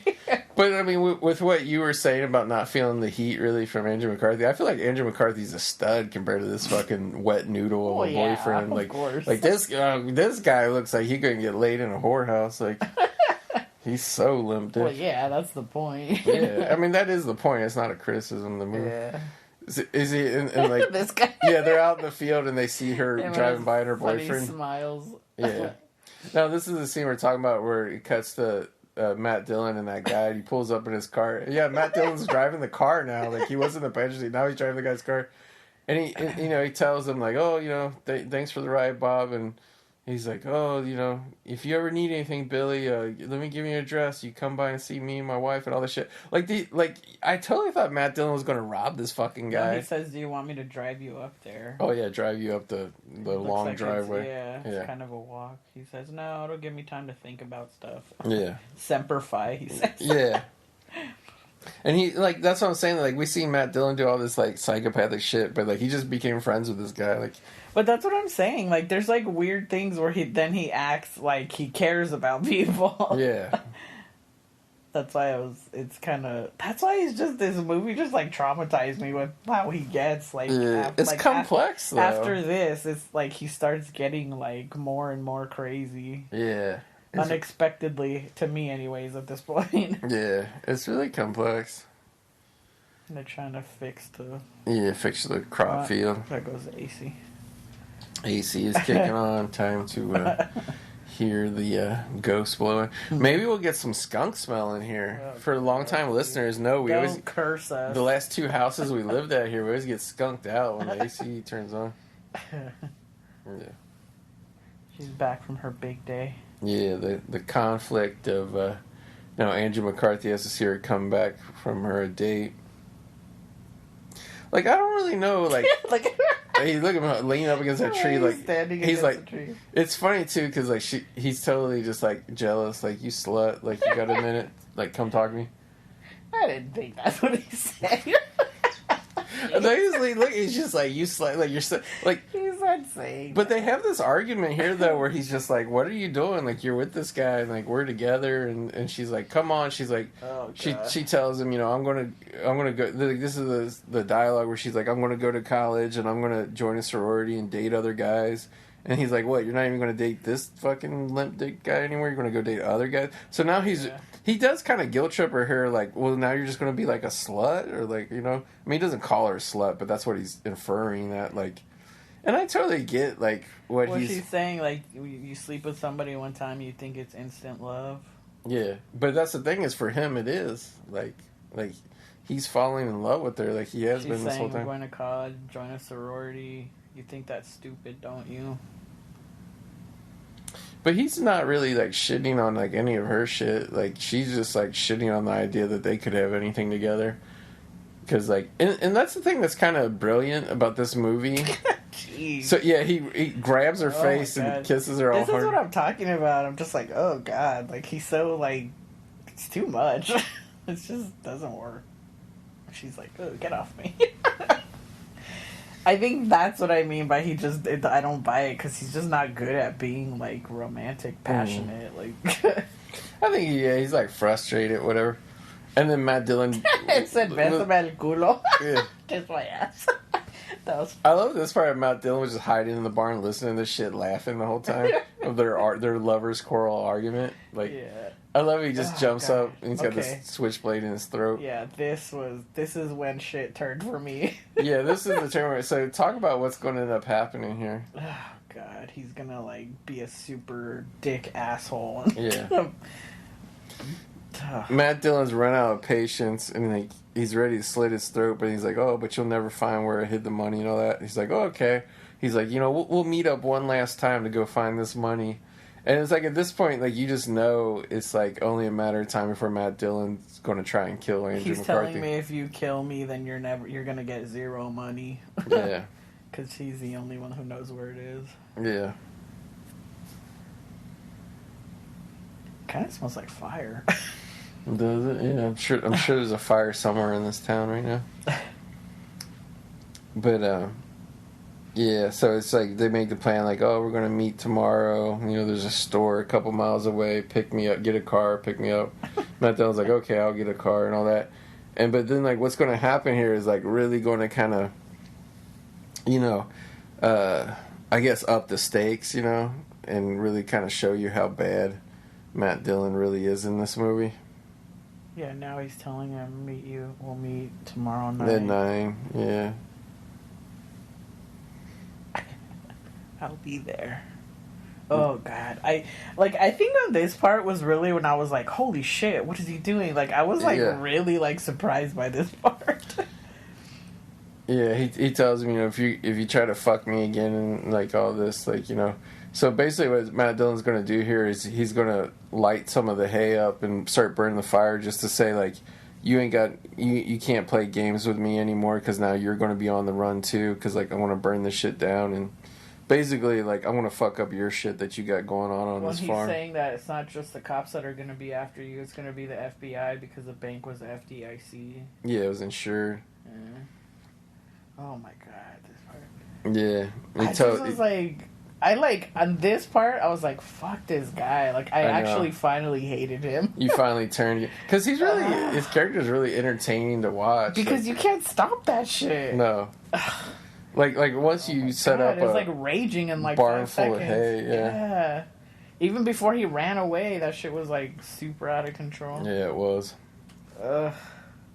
And then how he's like trying to get it out by himself. Ugh. Yeah. And it's just getting worse. And it's really him. And the horses are actually getting scared now. But look at that. Like, he was really running out of that. That fire is, like, raging right there. He was actually...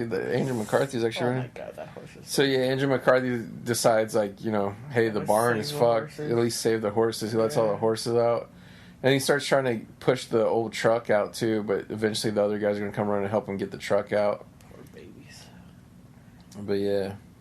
Because, I mean, it had to be real, right? The horses were really in there. Yeah, I mean, so they were, like, really scared. I mean, you can tell the fire is back on that back part of the barn, but still, like, you feel the heat from fire that close. Like, you can see McCarthy sweating. Yeah. So those horses don't know they're in a movie. Yeah. And you can actually tell the top of the barn starting to burn up for real now. Yeah.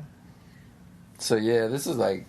Yeah, this just really, like, holy shit. And that's what I mean, what's cool about this movie is it just kind of ratchets up the tension... You know, the whole like, time. this, like, really, like, shit got real. Yeah, shit got real, yeah. And then he wants to go back in. Yeah, try to save some more shit, but Buckshot grabs him and tells him, like, hey. It's just machinery. Yeah, just old machinery in there. The old man's got everything insured. But it's like the actual barn, because it's such an old barn, it's like, holy shit. It's like a tractor in there. Mm-hmm. When the fire truck comes though, because like they're like out in the middle of nowhere, I was like, where were they getting the water from that they're like spraying? And like, was there? Be on the truck. Was it? Do those trucks have giant water tanks like that? I think there are some that have something on it. Yeah, because like there'd be some supply anyway. Yeah, there'd be no way that there'd be fire hydrants out on this farm. Yeah, when the barn collapsed, like it's not the kind of fire where it's like there's fire bars, you know, and they're faking it. Like no, they actually show the whole barn collapsing in fire. Those hoses they were spraying didn't even reach the water. No, they didn't come close. Reach the barn. It's like there's really nothing they're doing here other than just containing the fire to just destroying the barn. Oh, here goes. Yeah, so the reporter comes out there to take pictures of the barn burning, and he sees McCarthy standing around with the ranch hands. And it doesn't help either that like McCarthy's wearing the same shirt he was at the parade when the guy took a picture. So at this point, he's like, oh, this guy looks familiar, and like, plus he like recognizes him as the when he saw him rescue the little girl. Yeah. Oh my gosh. Yeah, barn's fucked. There's nothing left. And now he's a hero again. Yeah. That's why. This is when I started seeing, like, no matter how much, like, Matt Dillon tried to, like, sabotage him, it always turned around the other way to make it look like he was a hero. And it was like Matt Dillon was this devil that kept trying to have bad things happen, and it was just like always going the opposite way for Andrew McCarthy. Yeah. Like, he more and more he did another heroic thing. Yeah. It was just like so weird. No, I wanted to get your opinion on this. I thought this was an interesting way of kind of like moving the story or telling the story. But it was like, when he gets exposed as being the hero, like, the girl finally starts to see him differently. It's like, all of a sudden, he's not, like, this big loser. But this is where, he doesn't tell her exactly what happened with, like, robbing the bank, but he tells her, like, I'm involved in something bad. You know, something got out of control that I can't, you know, something happened. I can't talk. So basically, this is where he starts the shit of, like, there's things I can't talk to, you know, about. And she's like, just why not? Yeah.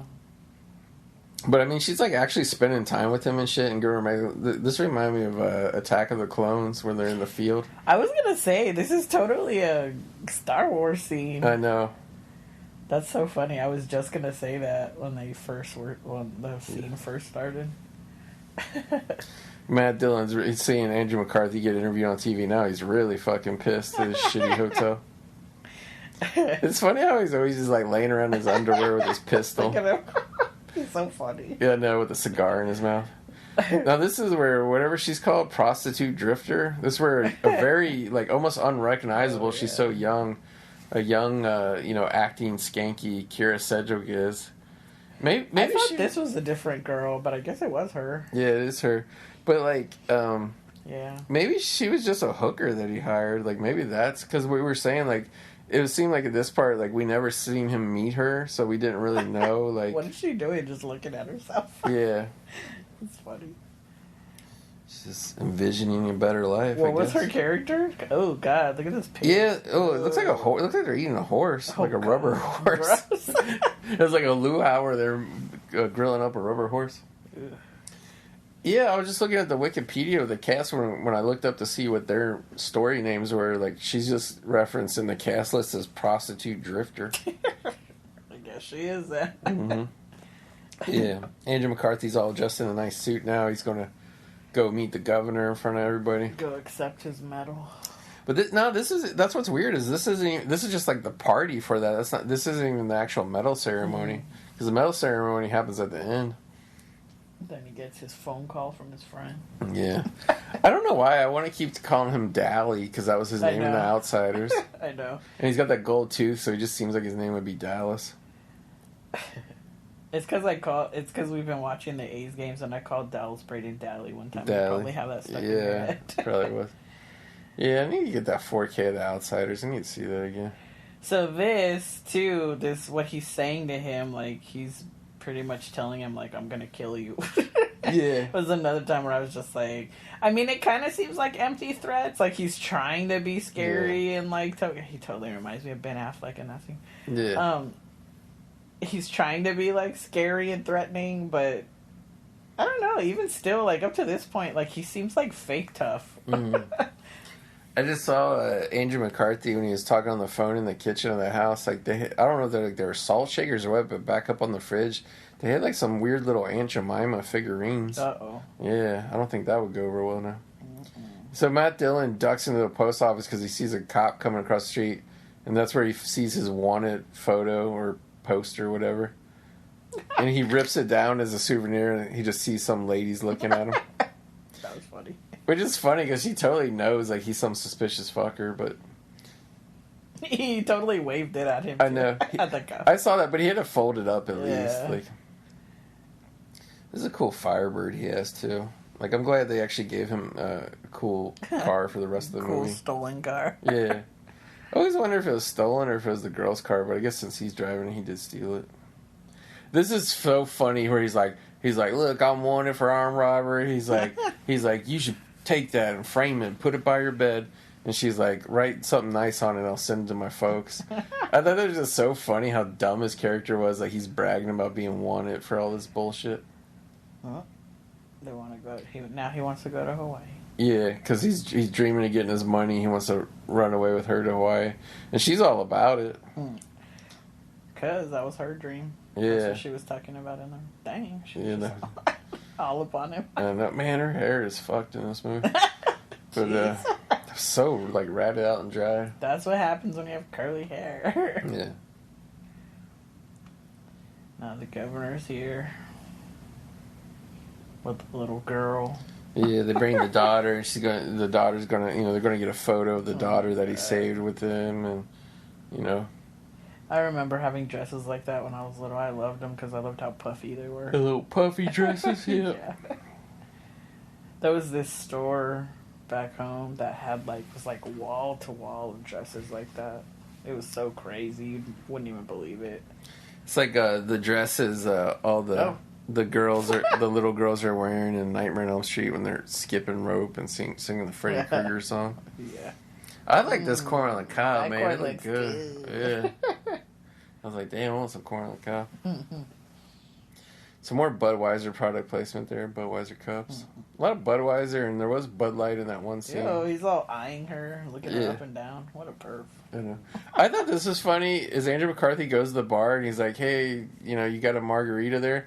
And instead of, making him one, he says, can you make me a margarita? And he just the guy takes one off the tray and hands it to him. But yeah, so Leslie Hope is breaking up with her nerd boyfriend here, pretty much. And I think it's the fact that, McCarthy's just, moving in. He's like, I'm going to go talk to my girl right in front of this dork. And the dork's like, oh, nice to meet you. That was a good deed you did. I know, I totally thought he was congratulating him for winning her. That's what I took it. Because, they're walking past each other. The way they're doing it, it's just I lost to the better man. But no, he's just oh. This part, I was like, damn, I guess you just don't care. Yeah, it's out in the open now. She just grabs him by the arm and shit. She's even got her arm around him. But this was like what I was talking about. I was like, now she's just fully embracing it. Like, oh yeah, like, you know, I'm with the hero now. Like, she's not ashamed anymore. Yeah. And like, what's funny is like he starts talking about this shit with her. Like, they will walk away and he'll tell her somewhere else. But like he's starting to like get ready to confess like what he was involved in. There's like cops like 10 feet away in the background standing there keeping guard. I thought that was like an interesting visual too. The scene, like it had to be intentional. Like he's got to be nervous because all these cops are around, you know. Like even though, you know, he hasn't been implicated, I guess. Yeah. Yeah. I'm bad. He's like, I got problems. Oh. Yeah. Now he's starting to panic attack now. He's got to get out of there. Trying to pull his time. What are you afraid of? That's just one of the things I love about Andrew McCarthy is I love how he plays tension and nervousness. How can I understand if you won't talk to me? Yeah. And they run out on this little dock here, which I thought this was like an interesting callback because it kind of reminded me of the dock that him and Matt Dillon were talking about. I like how he's wearing cowboy boots.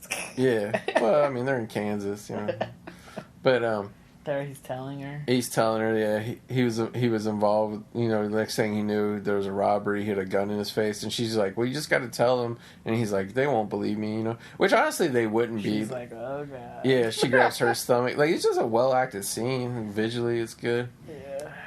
But I mean, I guess you would probably say that like the category or genre of this movie, like it's kind of like a melodrama.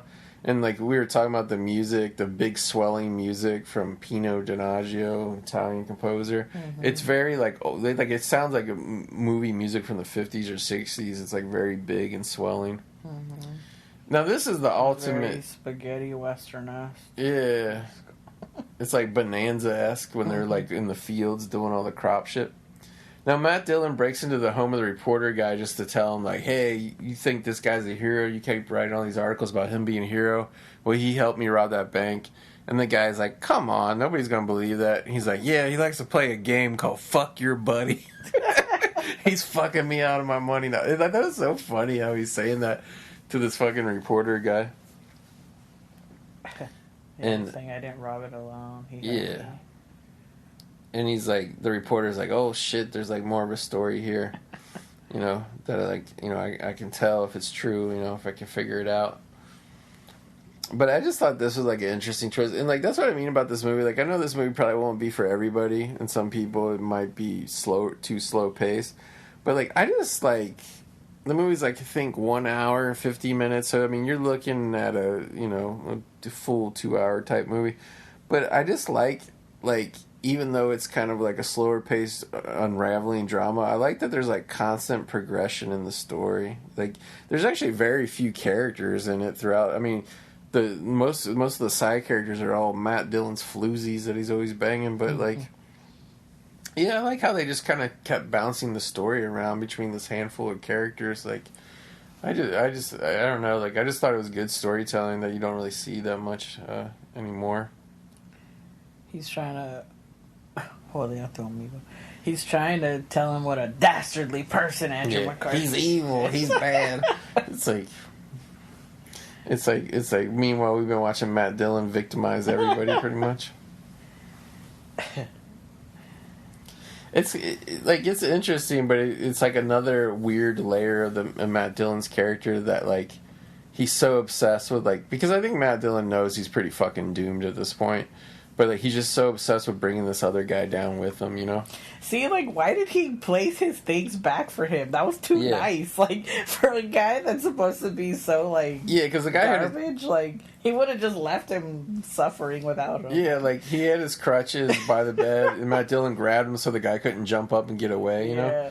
But then when he leaves and tells him what he needs to tell him, he gives him the crutches back. That's what I'm saying. Like, I think that's what left me. So I say traumatized, but I'm obviously over it. I'm not like over exaggerating, but like that's what I mean. Like this movie left me so fucked up because it's like there was so many things that it was like on some scenes he was like, oh, he's so nice, and then other scenes he's like the worst like vermin ever. It's just like it just left me so like. messed up. Yeah, because I mean, I didn't really know how you would take this movie if you'd be into it or not. But like one thing that reason I wanted to watch it with you was one thing is like we always talk about like it's just so refreshing to go back and watch like older movies or even see newer movies that are just like they're just about people, and like I really feel like there's like even though like they don't share that much screen time together, I think just the quality of actors that Matt Dillon and Andrew McCarthy are, like I think they just really you feel this relationship that these two guys had, and like the one guy like Andrew McCarthy, how he just like so wants to be out of it. So yeah, this is where the reporter goes back through all his photo negatives and realizes he did get a photo of those two together at the parade. He looks so silly. Like, I know that was normal for that, but like how he has to like look at a magnifying glass. Yeah, because the negatives are small. Yeah, it's like, jeez. Yeah, that's how they did it back then. Now you could just blow it up on your computer screen. Yeah, it would all be digital photos now. You wouldn't have to see it all tiny. I like how he's got to like drink alcohol in the middle of the night to stay up. I always see that in movies when people are like, "Oh, I got to do this." Like they're always getting drunk, like doing the whatever activity to stay awake, and I'm like, that would make me sleepier. I know, I would knock out. Yeah. So we're kind of down with like I always feel like this feels like it's going to be like the last scene in the movie, but it actually doesn't. Yeah. But yeah, like we see Andrew McCarthy finally gets the bags of money from where he stashed them underneath the bridge. Real, there's so many bugs there. Yeah. I mean that's real shit right there. Yeah. But yeah, like, and he knows not to trust Matt Dillon, but yeah, sure enough, Matt Dillon gets the gun out of the bag and is going to shoot him. Not yet. He gets scared about it though. Yeah. And like, I forget exactly what Matt Dillon says to him.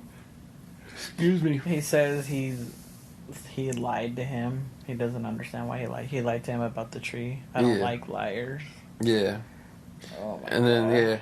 Now this is where a stunt goes wrong here, where they tumble off the bridge.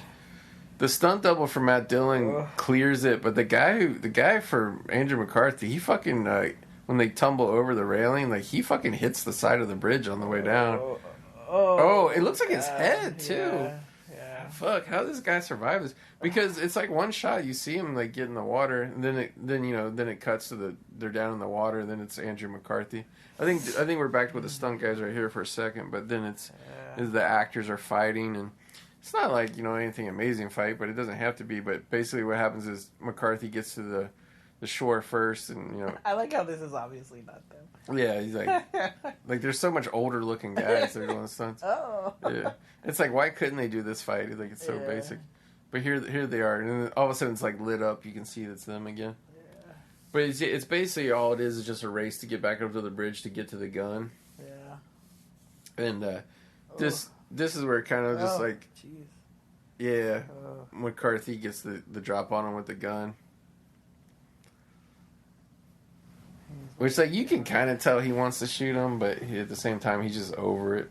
I don't think so. I think he's just trying to make him, like, to scare him. Yeah. He just wants him to go away. I don't think he has it in him. Yeah. So, like once Dillon picks up the money, and, like, he's just basically, like, take all the money, I don't want it. Then he throws the gun away, and Matt Dillon's like, oh, you couldn't go through with it, could you? But it's just like, he just doesn't want anything to do with this shit anymore. And then it's kind of interesting here. Instead of just splitting with the money, Matt Dillon starts following him and, like, talking all this shit to him, basically. And then Andrew McCarthy picks up this big log and, like, swings it at him. And Matt Dillon, like, falls off the side, and he just, like, is laying on the hill laughing. I thought this was an interesting way to kind of end this encounter between them. Yeah, he's like, shoo, motherfucker. Shoos him away with a stick. Fucking, like, EC3 used to and do. it worked. Shoo people out of the rings. And what's funny, though, is, like, Matt Dillon jumps off the side, like, not to get hit by the stick. And then he's just, I just like, it's just an interesting moment where he's just sitting there laughing. And he's saying, oh, what a hero. And he's, like, laughing on the side of this hill with the bags of money.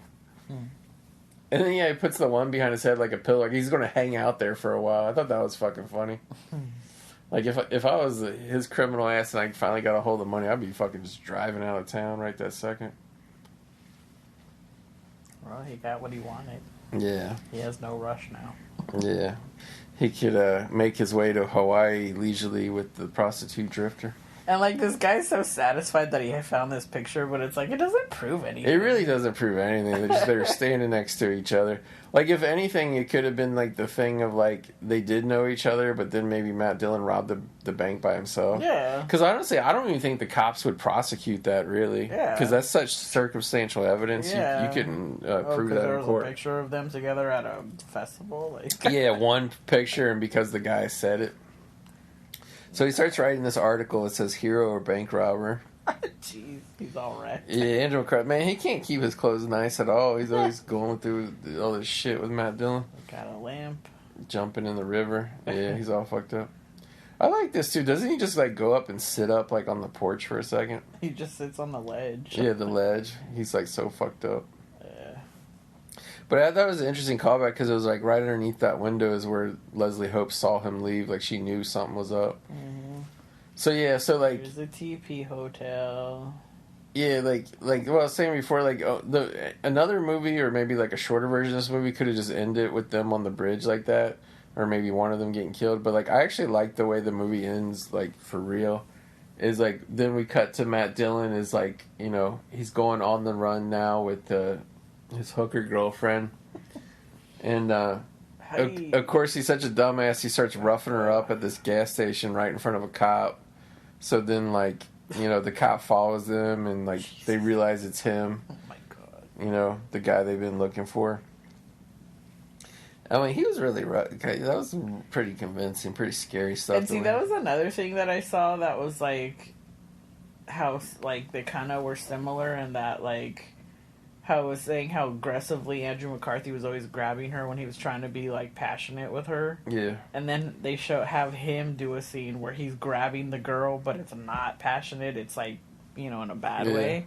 It just was like such a weird thing where they were so similar and like, but the results were always like the exact opposite. Yeah. Like the outcome. I think too, it's just because like Matt Dillon, yeah, because it's weird, like you're saying, like, Matt Dillon's such a bad guy, but then sometimes he's not. Like, I just think it was more, like, the way he viewed this girl. Like, he felt like he had a manhandle like that. But, yeah, like, you feel bad for her. She's all crying or makeup's all fucked up. But, like, now that he's got his money, like, I guess he kind of is, like, even more of a big swinging dick. He thinks he's the shit now. Oh, my God. And, of course, like, there's, and again, like... I mean, I'm trying to think. Like, nobody's died in this movie yet. You know what I mean? Like it's not like that type of movie. So it's like, you just think like, oh, maybe some shit will happen. He'll get caught or whatever. But then like when the cops like catch him in the roadblock on both sides, and like man, they just fucking shoot the shit out of this car, and they're like, fuck it, like they don't even care that girl's in it. Seeing, like, the fact that he, like, put her head down to save her, I'm just like, why did you care? Like, if you're so down... It's just so weird. I don't know. He did so many things that were so, like, considerate. Maybe he didn't think he was a bad guy. Oh, yeah, the way this car, like, flips over and pancakes upside down. Like, wrecked that awesome car. Yeah. And, like, his door's all fucked. Yeah, he got shot. Like, he took a shotgun shell to the chest. Oh, my God. But the car flips over, and, like, that would totally crush and kill both of them. But yeah, like he crawls out dying pretty much. And it's, like, amazing he made out that far, but obviously they wanted to give him give Matt Dillon a chance to do the death scene for his character. Yeah. He just crawls out and kind of collapses and dies. But it's like, yeah, I mean, it's really what needed to happen to that character, but at the same time, like, it was shocking when it happened, didn't you think? Yeah. I didn't expect it to be fucking an homage to Bonnie and Clyde. Yeah, it kind of is almost like a Bonnie and Clyde moment. So now we cut to the big ceremony, which is kind of like where the parade was in the beginning of the movie. Yeah, that little girl was chilling on her mom. I know, I thought that was funny. I saw that the other night when we were watching it. So they're all waiting for Andrew McCarthy to get there, and all the press is there. And then, like, the girl's parents get there. This part was weird. It is fucking weird. I gotta admit, this part of the movie's weird. I don't get where this rumor started of them, like, going around that they eloped. Like, yeah, the mom so the mom weird. talks to somebody and they're like, "Where's Lori and Wade?" Oh, they eloped. And then the governor and all them are like, "This motherfucker's not showing up to get his medal for the cameras. Fuck this shit." The governor's so pissed. He's like, "I can't get a photo op out of this. Fuck this shit." And then you're like, yeah. And then it's like, here basically the reporter guy finds out, this guy talks to him and he's just like, "Oh yeah, they caught that bank robber." And he's like, "Oh, they did?" He's like, "Yeah, he had all the money with him." And that's when the guy, like, he pulls out his story he was going to write that was going to expose. Which, by the way, like, yeah, this is where the cop comes up. This cop, this was an early role. I'm blanking on his name now. Like, I saw it in the credits, but this guy played the dad in Donnie Darko. Yeah, I've never seen that, but I recognize his face. Yeah. I've seen him in something else at some point. Yeah, the cop tells him, like, yeah, they caught the guy. He had all the bank money with him. So, like, that kind of, like, even though we know what happened, that kind of proved to the public that, you know. He's like, whatever. He's like, he rips up his story. He's like, it was bullshit. He was just telling me a bullshit story. Now, this is funny, too, that this hillbilly kid comes up and he's like, somebody left the medal laying around. And this little kid's like, I'll take this gold medal. Fuck this shit. That's weird. So here's the elopement where it's like they elope. And I should have looked this up. I'll look it up right now, what elopement means. Because, I mean, you always take it to be when somebody says they elope, that they go to get married. They go and get married. But I'm like, does it mean that just they run off together? Yeah, the definition is run away secretly in order to get married, especially without parental consent. Later, he eloped with one of the maids. That's the example in the dictionary. Yeah. But maybe they just thought that because they run off. Like maybe they really never planned to get married. Just that's what the parents thought happened. You know what I mean? Because what actually really happened... I just don't get why they would even think that. I know. Oh, I think at some point one of them says she left a note. Oh. I thought I remembered hearing that. But either way, that's not what they're doing because she's actually driving him to the train tracks, and he's going to go jump on the train and go back to wherever. And like he's kind of like talking to her, and he's trying to be like, I had to sneeze so bad. I'm going to try to make it to the end of this movie, not sneeze on. I was going to say on camera, but on microphone. Sneeze into your pillow. It will still be loud. But anyway, like. Yeah, he's going to hop the rails and be a hobo. He's trying to say we can still make it work. We'll get together on Thanksgiving. Like, he's still trying to be with her. But he needs to go. He's telling her he needs to go and discover himself. Yeah. He's like, I got to go away. I got to go figure out who I am. Yeah. But we'll get together on Thanksgiving. It's so funny. Bye. The longest goodbye. I know.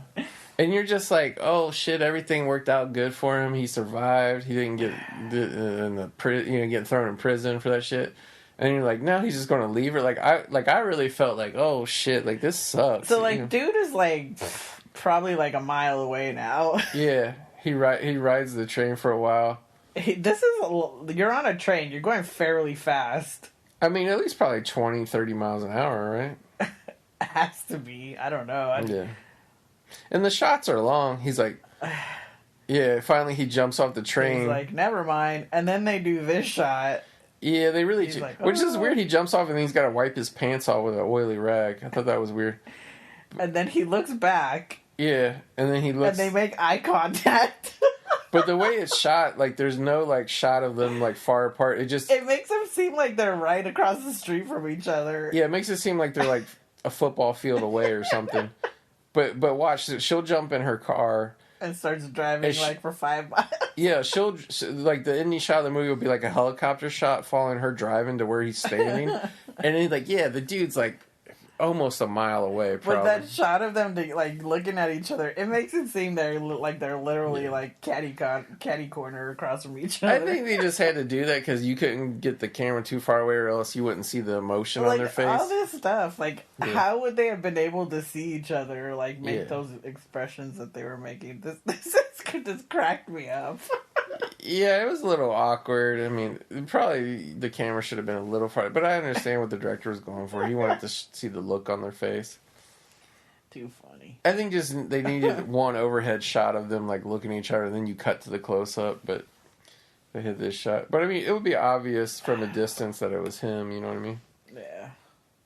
Yeah, it was just weird. And then it ends with she drives up to him. She instead of him jumping back in the car, like she just jumps out and they start hugging and like literally in the middle of this road. And I guess they're probably kissing, but you can see it. And then 80s freeze frame. But yeah, like, I mean, I don't want to oversell it, but it's like at the same time, it's like for a movie really nobody's ever seen. I really think more people should check. Prostitute drifter. Yeah, she was prostitute drifter. The bank teller, the horny bank teller, was Gail Mayron. What was the dude's name? Holmes Osborne was the sheriff of there. He plays the dad in Donnie Darko. He's real regular. That's why when I saw this again, like about, I don't know what it was. It was one of the last movies I watched on our DVR for Dish before they took it away. I was like, oh shit, it's the dad from Donnie Darko. But yeah, I really like this movie. I think it's just first of all, if you like either Andrew McCarthy or Matt Dillon or both, like I do, I think it's a absolute must see for either one of them because it's a good role for it. I mean, it's kind of a typical Andrew McCarthy role, I guess, but Matt Dillon's so fucking awesome in this movie. Like he really makes it fun and worth watching, the whole time. So. Fun. No, but I like his he's almost I don't know I like all his little characters he pretends to be and shit. There's a lot of movies where afterwards it leaves me feeling crappy. Yeah. But not because the movie was crappy, but because it was acted out so well. It makes you feel the way it's supposed to make you feel. So this ending where he got to have his happy ending, Andrew McCarthy's character, I totally wasn't feeling happy for him when we watched it. I was just oh. I felt so, I don't know, I just couldn't enjoy this happy moment because I felt more sad about, what a tragic ending Matt Dillon's character had because it was so, it was pretty gnarly the way he died. Yeah, he got fucking blown the fucking away. Car flipped over and that was I mean, if you think about it, if that were to really fucking happen in real life, that's gnarly, man. Oh, their heads would be cut off. Yeah, and the fact that the shot of him getting shot was pretty gnarly. It's pretty gnarly too. Yeah, I was just oh my gosh, it was so especially for a movie like you said, nothing really violent happened in the rest of the movie until that moment. So it was just it was kind of shocking, jolting, I just didn't expect that. Yeah. So to me, that's what was still what I was left with. So this little moment that they had, this little love moment they had, I was just who cares about that? It just was weird. I don't know. It just left me weird. Yeah, I mean, it is kind of a strange ending, just in the way it plays out between him and her. I kind of like the idea of him just getting back on the train and going away, but then they kind of cheat it to have a happy ending, which I don't mind. I wanted him to have a happy ending. He kind of was put through the ringer, his character was in the movie. Yeah. But, I think, too, really, so it was the part with the barn that, was this guy's trash. Yeah. And then it was the scene at the bridge when, instead of just taking the money... See, when did Matt Dillon ever ride that motorcycle in the movie? Yeah. That's what I was trying to tell you, that it felt disjointed, because it felt like they filmed a lot of stuff that they just ended up not using.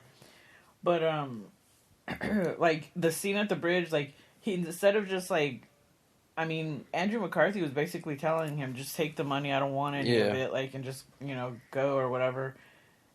But, the fact that he had to go so far as, point the gun in his face and, tell him, you're a liar, so I want to kill you now. Yeah. It just totally, that was another scene where I was just fuck, this guy is, really, bad. Nasty bad, Not, fun, cool guy bad, but, he's actually a murderer, killer guy, and he doesn't give a shit, So it's that's what kind of made me, really dislike him. And then, the way he died, I was just fuck, that guy was fucked. It was just, he was just meant to have that ending. I think, so too, gnarly. They really kind of build up, the menace of Matt Dillon to all the scenes where he's, in the hotel, always fucking around with his gun. He's so gun, crazy. And when he started really seeing all that shit, because you know how he was all like what I was talking about, like with the wanted poster, and he's like so proud of it. He's like, yeah, I'm such a like I think it like it, you know, and it was conveyed effectively, I think, with the storytelling, but I think just fucking seeing Andrew McCarthy all over the news, like being, he's a hero, like that was like eating him up inside. He was like, oh, fuck it. I think that's really why he wanted to kill him, not even really for the money. Yeah. Yeah. Why were we cussing so much in this one? I don't know. I think just the like this movie made us feel all the feels. Because I was like all about it, and I was like, you know, that one night or no, it was the night we recorded. I was tired. I was like, I don't want to really do this, so I'm going to because like I really like, you know, I've always liked this movie, and it's like, you know, I'm trying to get down to the bucket list of movies to cover on this show, like to really make sure we cover the movies I want to cover, you know. You know, before, you know, not before this podcast ends, but, you know, just want to make sure you get to the shit that you like, you know? And it's just like, yeah, this is such a obscure type movie, but it's just like, even though it's like a really like, you could just describe this movie to somebody, be like, oh, these guys, they rob a bank, and but there's just something about it, like, it really works on your nerves and your emotions with the really storytelling. Does. Yeah, it's a really good movie that. So I just, you know, hopefully some more people will, you know, watch it or find it or wherever you can watch it or whatever. But, yeah, I mean, I think that's pretty much it. So, I mean, did you like the movie? I guess. It's like I said, like, I don't like the way it made me feel, so I can't exactly say I liked it, because it's like, I liked feeling like crap afterwards, you know? But it's like, the story was effective, that's what made it good, was that it left me feeling like that, so... Whatever that means, if I liked it or not, like, that's how it made me feel. Yeah. I just love it as a great, you know, kind of two of my favorite actors that, you know, working together and playing good characters. I really enjoyed it. Because, like, this was one of those ones that, like, how I said, like, sometimes the movies we watch, like, they stick with me for a few days afterwards. And, like, it must have been, like, I don't know, a couple days after we watched it, and, like, I was gonna tell you, like, I was just thinking to myself, like, damn, that was fucked up the way he died. Like, I was still, like, feeling that, you know? And I, like, now, that's what I'm talking about still, you know? Like, how long has it been since we watched it? Like, I don't know, 3 or 4 days? 3 or 4 days, yeah. And it's just, like, I'm not, that ending of, the happy ending of Andrew McCarthy and her, like, that is not what I remember from this movie. It's that, the way, you know... Matt Dillon's character got treated, so it's just like that's how it affected me. But I'm telling, I mean, that's the whole point of the movie Graveyard, really, is to, you know, I mean, we cover popular movies too because it's fun to reminisce with your friends and talk about it and stuff. But like, I mean, really, it's like this is what, you know, me as a movie fan, starting to go to the movies like really in the late '70s, but my memories I actually have starting in the '80s is like. I cannot, like, this is why I wanted to devote my life to the film industry and work in the film industry, is like, movies like this, like, you're talking about, like, oh, I've been thinking about this movie for days. Movies like this that came out for a week or two, flopped, nobody remembered, they're fucking better than the movies people piss their pants about for months now. Like, they just are. They're just, sorry, you know, hey, it's not even a negative thing, it's a positive thing. I'm just saying, like, movies used to be so fucking good. And, like, why can't we get back to that? Like, why is it so fucking hard? Like, I just don't, you know. And it's funny because it's like, I would say, like, not to say that life wasn't hard back then. Yeah. But I would say, like, we've gone through a lot of hard shit in the last decade. Mm-hmm. Socially, environmentally, you know, whatever, as a country. Yeah. There is so much story that you could tell with, like, fictional characters that are relatable, that you can make movies out of. I know. You know, and it's just like... But instead, we only want to jerk off a CGI and placate China for some reason. Like, well, like, we just went into this thing of, like... I mean, I know cinema was made to, like, make you forget... Escape. The real world. Yeah, like, I know it was an escapism thing. But also, it developed into a thing to help you relate. Yeah. Like, to see things that you can relate to, like, as cinema developed. Connect people, Yeah, like, it was escapism at first, but then it developed into a thing like this. Like, you know, like, you can't relate to this, but like, you know, other movies that are about normal people and stuff going through like relationships or hard stuff in life or whatever. That's what cinema eventually, you know, developed into. And then, like, honestly, I'd say literally with 9/11, like, drastically, that changed. And then ever since then, it's just been getting more and more of like, we have to have things exist now that are nothing like the hard shit that exists. And like, we don't want anybody to think about the hard shit that's going on. Don't think, just watch this bullshit. So, and it went from like, at first, after 9/11, it was like, you know, everybody's real sensitive about violence and all that, and all that stuff. Columbine okay, that makes sense. I get it, you know. But then eventually it turned into, like, I would say them controlling what they wanted us to be thinking about, or what they wanted us to ignore. Really, I think it's more that what they want us to ignore about reality. I think too, the thing that didn't help was all the movie studios kept getting sold and sold and resold, and they just kept getting bought up by bigger corporations. And like, all those corporations want to do is sell out and placate the lowest common number. Like, they don't really want to tell stories that really look at how dark the human soul is, or the human condition, or even, I mean, they don't even fucking make love stories anymore. Like, they really don't. Like, it's just, it's so fucked. Like, which is funny, because it's like, you won't make a love story romantic that has like a romantic sex scene in it, but you'll make all these fucking movies where like this singer masturbates with herself all and they're day, like, oh or, god, like, imagine that. It's like we won't make pretty romantic love sex things, but we'll make this raunchy bullshit. It's just like, pussy. What? Like, I don't get it. Like, I don't. That's what I'm saying. Like, it's like this weird thing of like controlling like what is okay to like be watching and taking in as content. It's just it's weird times now. It's just it is such a weird gatekeeping time. bullshit. The people making decisions about what stories we get to see they're not good qualifiers of what is going to be a good emotional story that's going to be remembered by people, you know? Like, I would say True Blood and Game of Thrones changed the game of like raunchiness. Pretty much HBO, Yeah. Which I agree. And I mean, you know me, like, my whole life pretty much, and to the point where I would get on people's nerves talking about it. When it comes to movies, like, I'm pretty much like Mr. Rated R. Like, I really don't like to fuck with too much that's below that rating. But even me, like, I watch some of the sensationalistic shit. Like, even shows that I like, shows that are like on Showtime, HBO, whatever.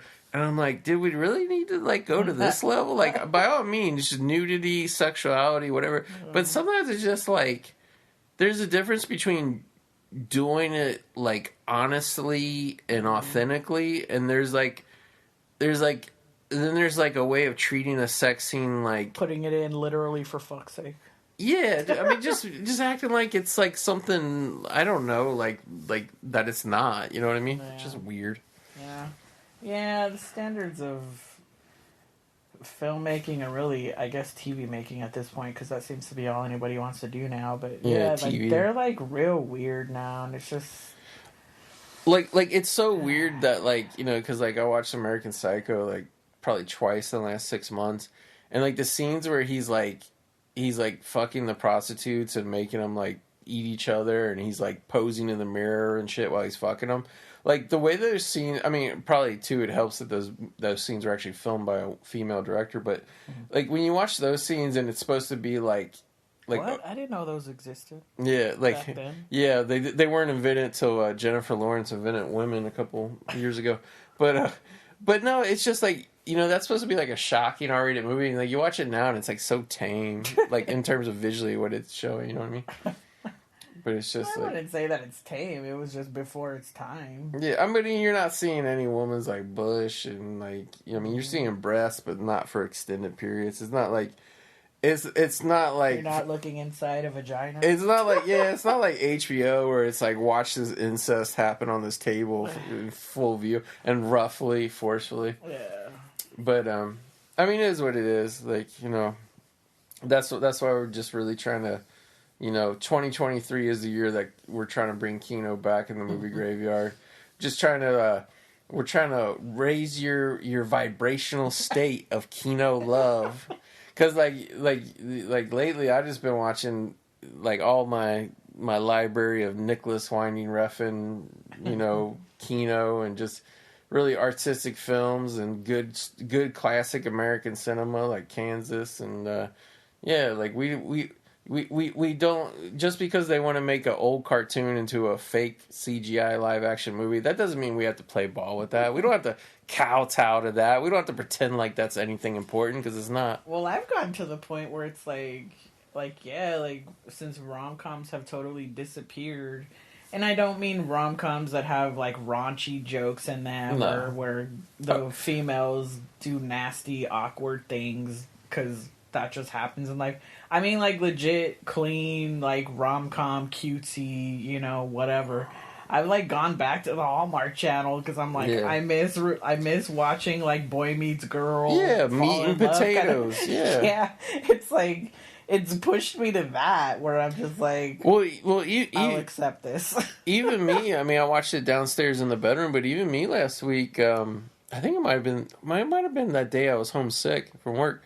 But I watched Vision Quest again. I was like, I just want to see like a movie where like two people are like meeting and falling in love, and like, I mean, that's kind of that's a sports movie too. But I was just like, this is just so basic and good. You know what I mean? There's no like, you're not gonna get like some pee-poo joke. No, like, it's just like, no, not at all. Or somebody like peeing themselves, or somebody like having a fart or something. It's just like somebody having to go to the bathroom. And they could have done that because it's a wrestling movie. Like, there's a lot of scenes where all the guys are wrestling each other on the mat and they're all sweaty. And like, you could have done locker room scenes with gross shit. But like, that's like that just was not the decorum of the time. Yeah. Like, you know what I mean? There's no place for it in that.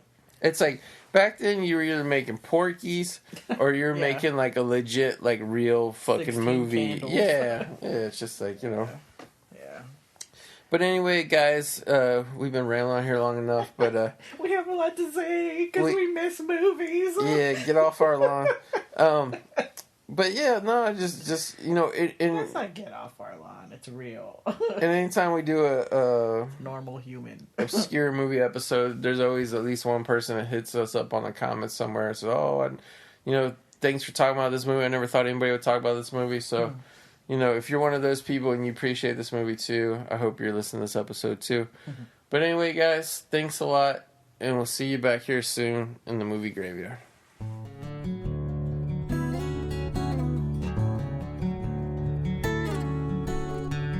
You're listening to the Electronic Media Collective Podcast Network. Yeah, it's a mouthful. For more great shows, visit electronicmediacollective.com.